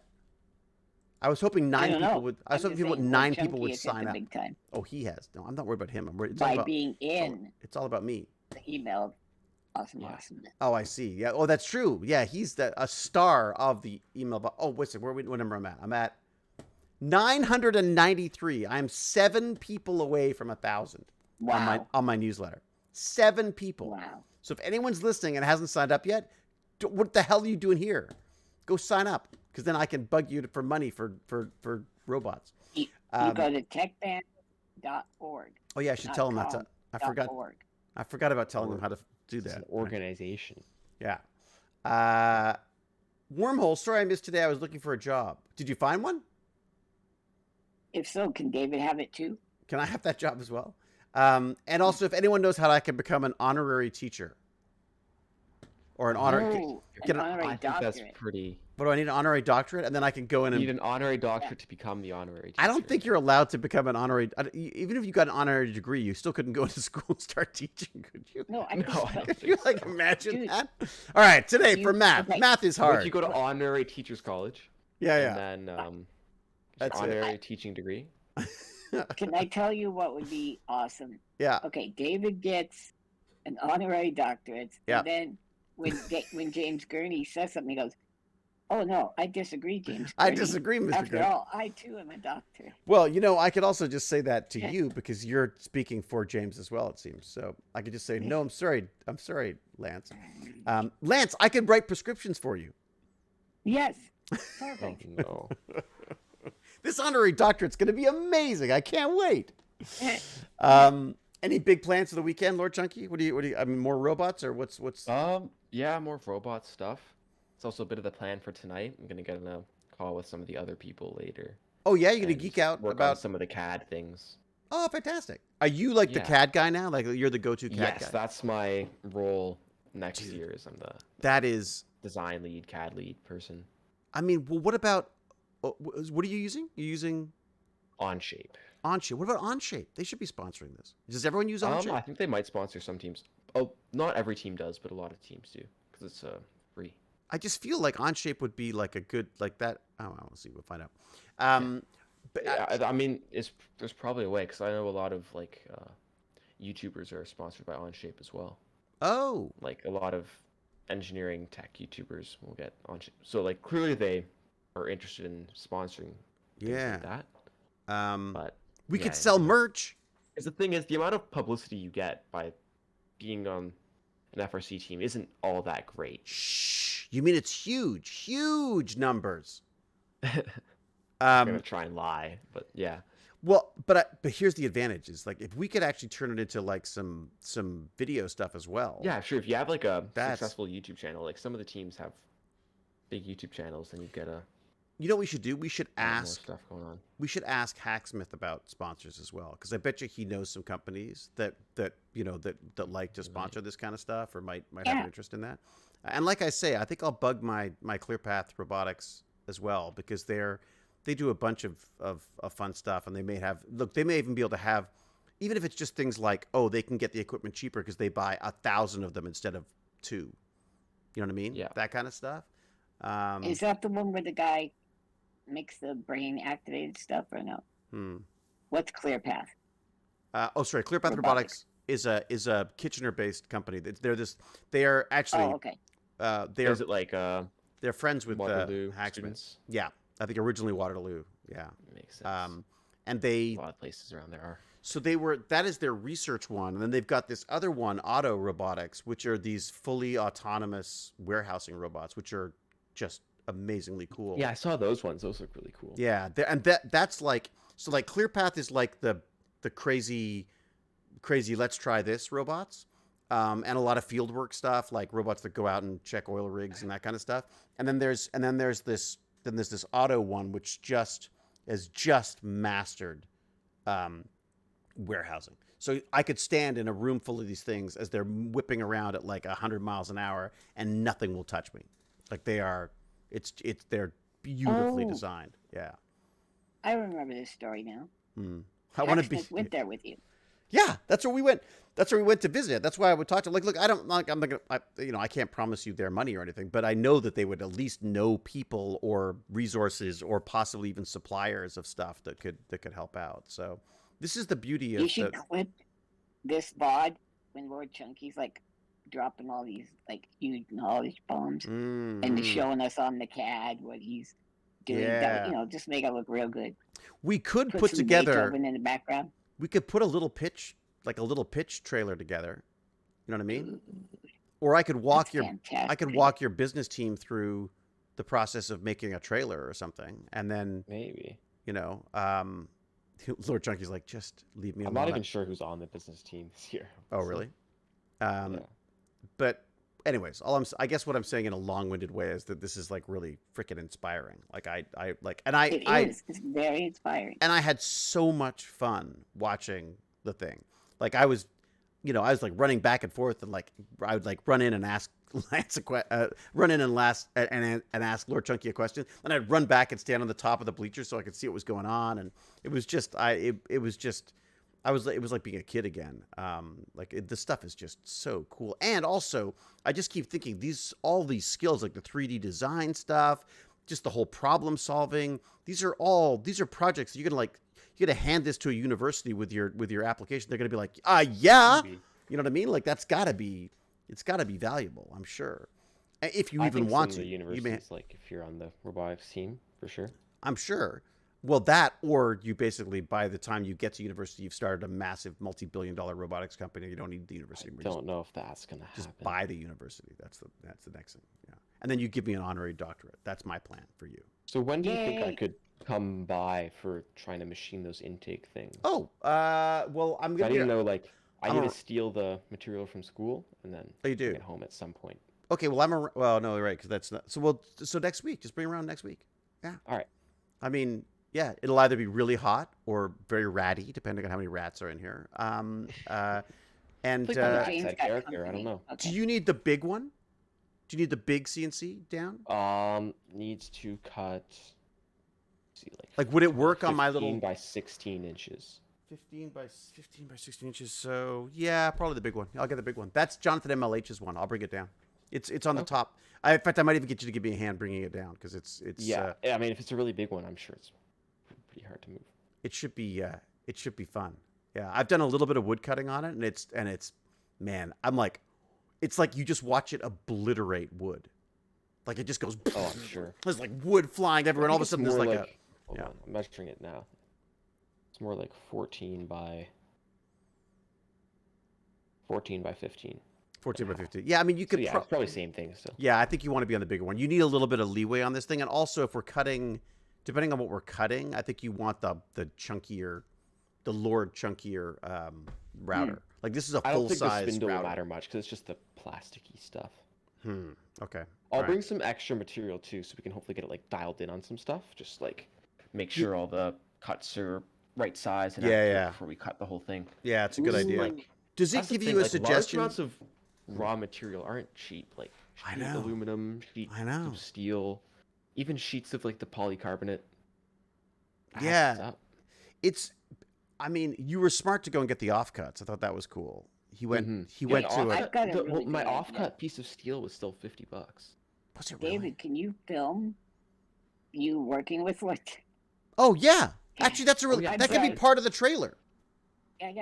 We Okay, could now totally look do at like the, look at that. CNC the bracket stream, where it's just us trying to figure out how to get the thing to work. It's you. It's all you. That's what's great about It's all it. me. is- I don't know how to use your CNC machine. No, neither do I. It's It'd be gonna great. be us.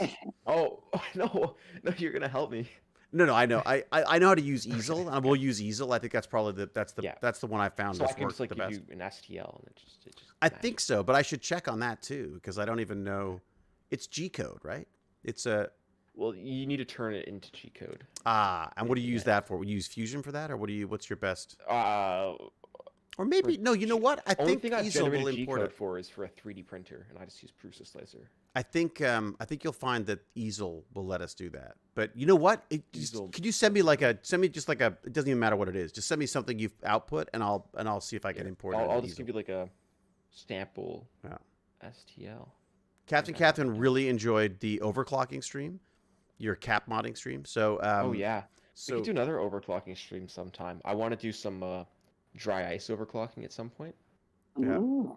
some what? Dry ice what? Dry ice overclocking. Yeah. Oh my god, that would look wicked too. And we could 'cause it save all a little bit of freezes over dry. and stuff. Save a little bit of dry ice. LEDs. Put water on it. Smoking LEDs. Oh, we've got LEDs. That's true. Yeah. We take some of the dry ice, we put a little water in it, we get the smoke going, and then we That's true, dry. You could have a little bit of smoke too. And then you could appear out of the smoke, and we go Lord Chunky. We do like some special effects stuff as well. Nice. Yeah. That would be pretty epic. Yeah. Or I could just come out going, "It burns my hands," because I burnt myself the last time I played with it. So. Yeah. Either could happen. Or just buy a All right, small smoke machine. I sent you the file. Okay, all right. Or whenever you. So we should see if that goes into easel. I mean, this could be Yeah. part of our adventure. I think like just use some like pretty slow speeds and feeds and stuff just to make sure it works. Yeah. Even if it takes longer, it's only 2 parts. Doesn't really matter how long. Yeah, I mean look. I mean, honestly, it's just about getting it dialed in right. Once you've got it in the right place, and I've also discovered that you can. I'm now a little bit more meticulous about checking the movement first, so you can simulate it first. And I was like, oh, that's cool. Then I would just start printing, and then realized that I'd forgotten that I'd cut and pasted something in a far corner, and suddenly your CNC would take off to the far corner of your, and then put a hole in the build plate. So that kind of stuff. I did that a lot. A lot. That's like a more than once occurrence. Oh my god! Well, because the computer. The weird thing is, I found that whenever you reset the machine, there was like on the Saint Spark. There's a weird glitch where it suddenly just decides to go to the center and put a hole in the machine. Like it's like the weirdest. Weird. It's like, just kill me. Like it's almost like a suicide thing. My Saint Spark wants to kill itself. In Roblox, there you go. Or just buy a small smoke machine. Haha, that would be epic. Yes. All right. Well, look, dude, I better bail because I've been going over for 3 hours now, and I'm imagining my son is home as well. Pretty good for a guy with low to no energy. Well, now it's because Lord Chunky showed up. I got excited again. This is the kind of science inspiration stuff that gets me excited. And then we're gonna get Vipup to sort out his first robotics club, and you guys can battle each other. Garage setup. That looks pretty cool. You like the garage set? Yeah. Looks nice. It's getting there, but I think I'm gonna have to get rid of this table because it takes up too much room. No, you need a surface, don't you? Oh, is that the running thing right behind? No, That's that's what not. that Don't is. look at the elliptical. It's not. The elliptical. It's- That's no. I'll tell you that. Use that for scrap. I haven't used it for ages. I just can't throw it Oh, out because I really? think I might use it again sometime. I may have to use it to stay warm here in the winter. You need to start the burn and learns again. Yeah, it's true. I should start those again. Oh, great. What are you here to make me feel guilty? Exactly. All right. Exactly. That's it. Before self-help guru Lord Chunky finds more things that I need to fix in myself, I think I should say goodbye. Thank you so much, Lord Chunky, for coming by. That's amazing. That was And we will wonderful. definitely Having me. Yeah. next week we will definitely do both on and off stream. We'll do some we'll get that CNC stuff going and Hopefully, for sure. yeah and keep us posted on if there's anything, if you need like some parents to gang up on the school to work on them for the robotics thing. It just seems like a shame. It's just like what the teachers want to do. I don't think anyone can force the teachers to spend hours of their own time on things. I know, but it's just Tricky. I don't know. Yeah. Anyways, yeah. It depends. Do they have pets? Do they have children? Do they have children that they care That's the about? thing, a lot of them have children, which Do they sucks. have things that Well, they there see you go. valuable? That's you know? leverage. Family, parents, houses. Oh, We I know was more somebody who thinking will they wanna go willingly. spend time with their children. No, No, we're I'm saying not that they ever. seem to be afraid to lose. No, like Oh. if Say you ever want to accidentally. see your Do parent, that. if you ever want to see your kids again, you start the Yeah. robotics club. Otherwise, we sick James R. Gurney house burner down. You know what I mean? Yep. Yeah. Yep. He's done it before. He'll do it again. Yeah. For science. All right, everyone. Be Yay. safe. Be kind. Be brilliant. Until we geek again, I will say cheerio and adieu. And yeah, please go sign up for the email of awesome awesomeness so I can tell you more about Lord Chunky's adventures. Yes, and also check out our friend Gimpy G. Gimpy G, where do people find you now? What is the best? I'm going to say Twitter. Oh, I'm really? not going to call it that other name. Are you gonna because- really? You want people to see you on Twitter? Is that? That's, Yeah, I don't mind. I don't get all crazy like some people. Like I don't mind. What is your I Twitter just look handle? away. What is- Gimpy God at Gimpy God. At Gimpy God. All right, there we go on Twitter. All right, I'm just putting that in the chat for people. All right, so yeah, we'll see y'all later. I'll figure out a schedule and as I say, we'll film some stuff. So we've got. I think the idea of doing a trailer would be really fun as well. So, all right, Yeah. bye everyone. Have a great weekend. Bye. Lord- Bye. Cheers. Huzzah. Bye. Huzzah. Cheerio. Bye.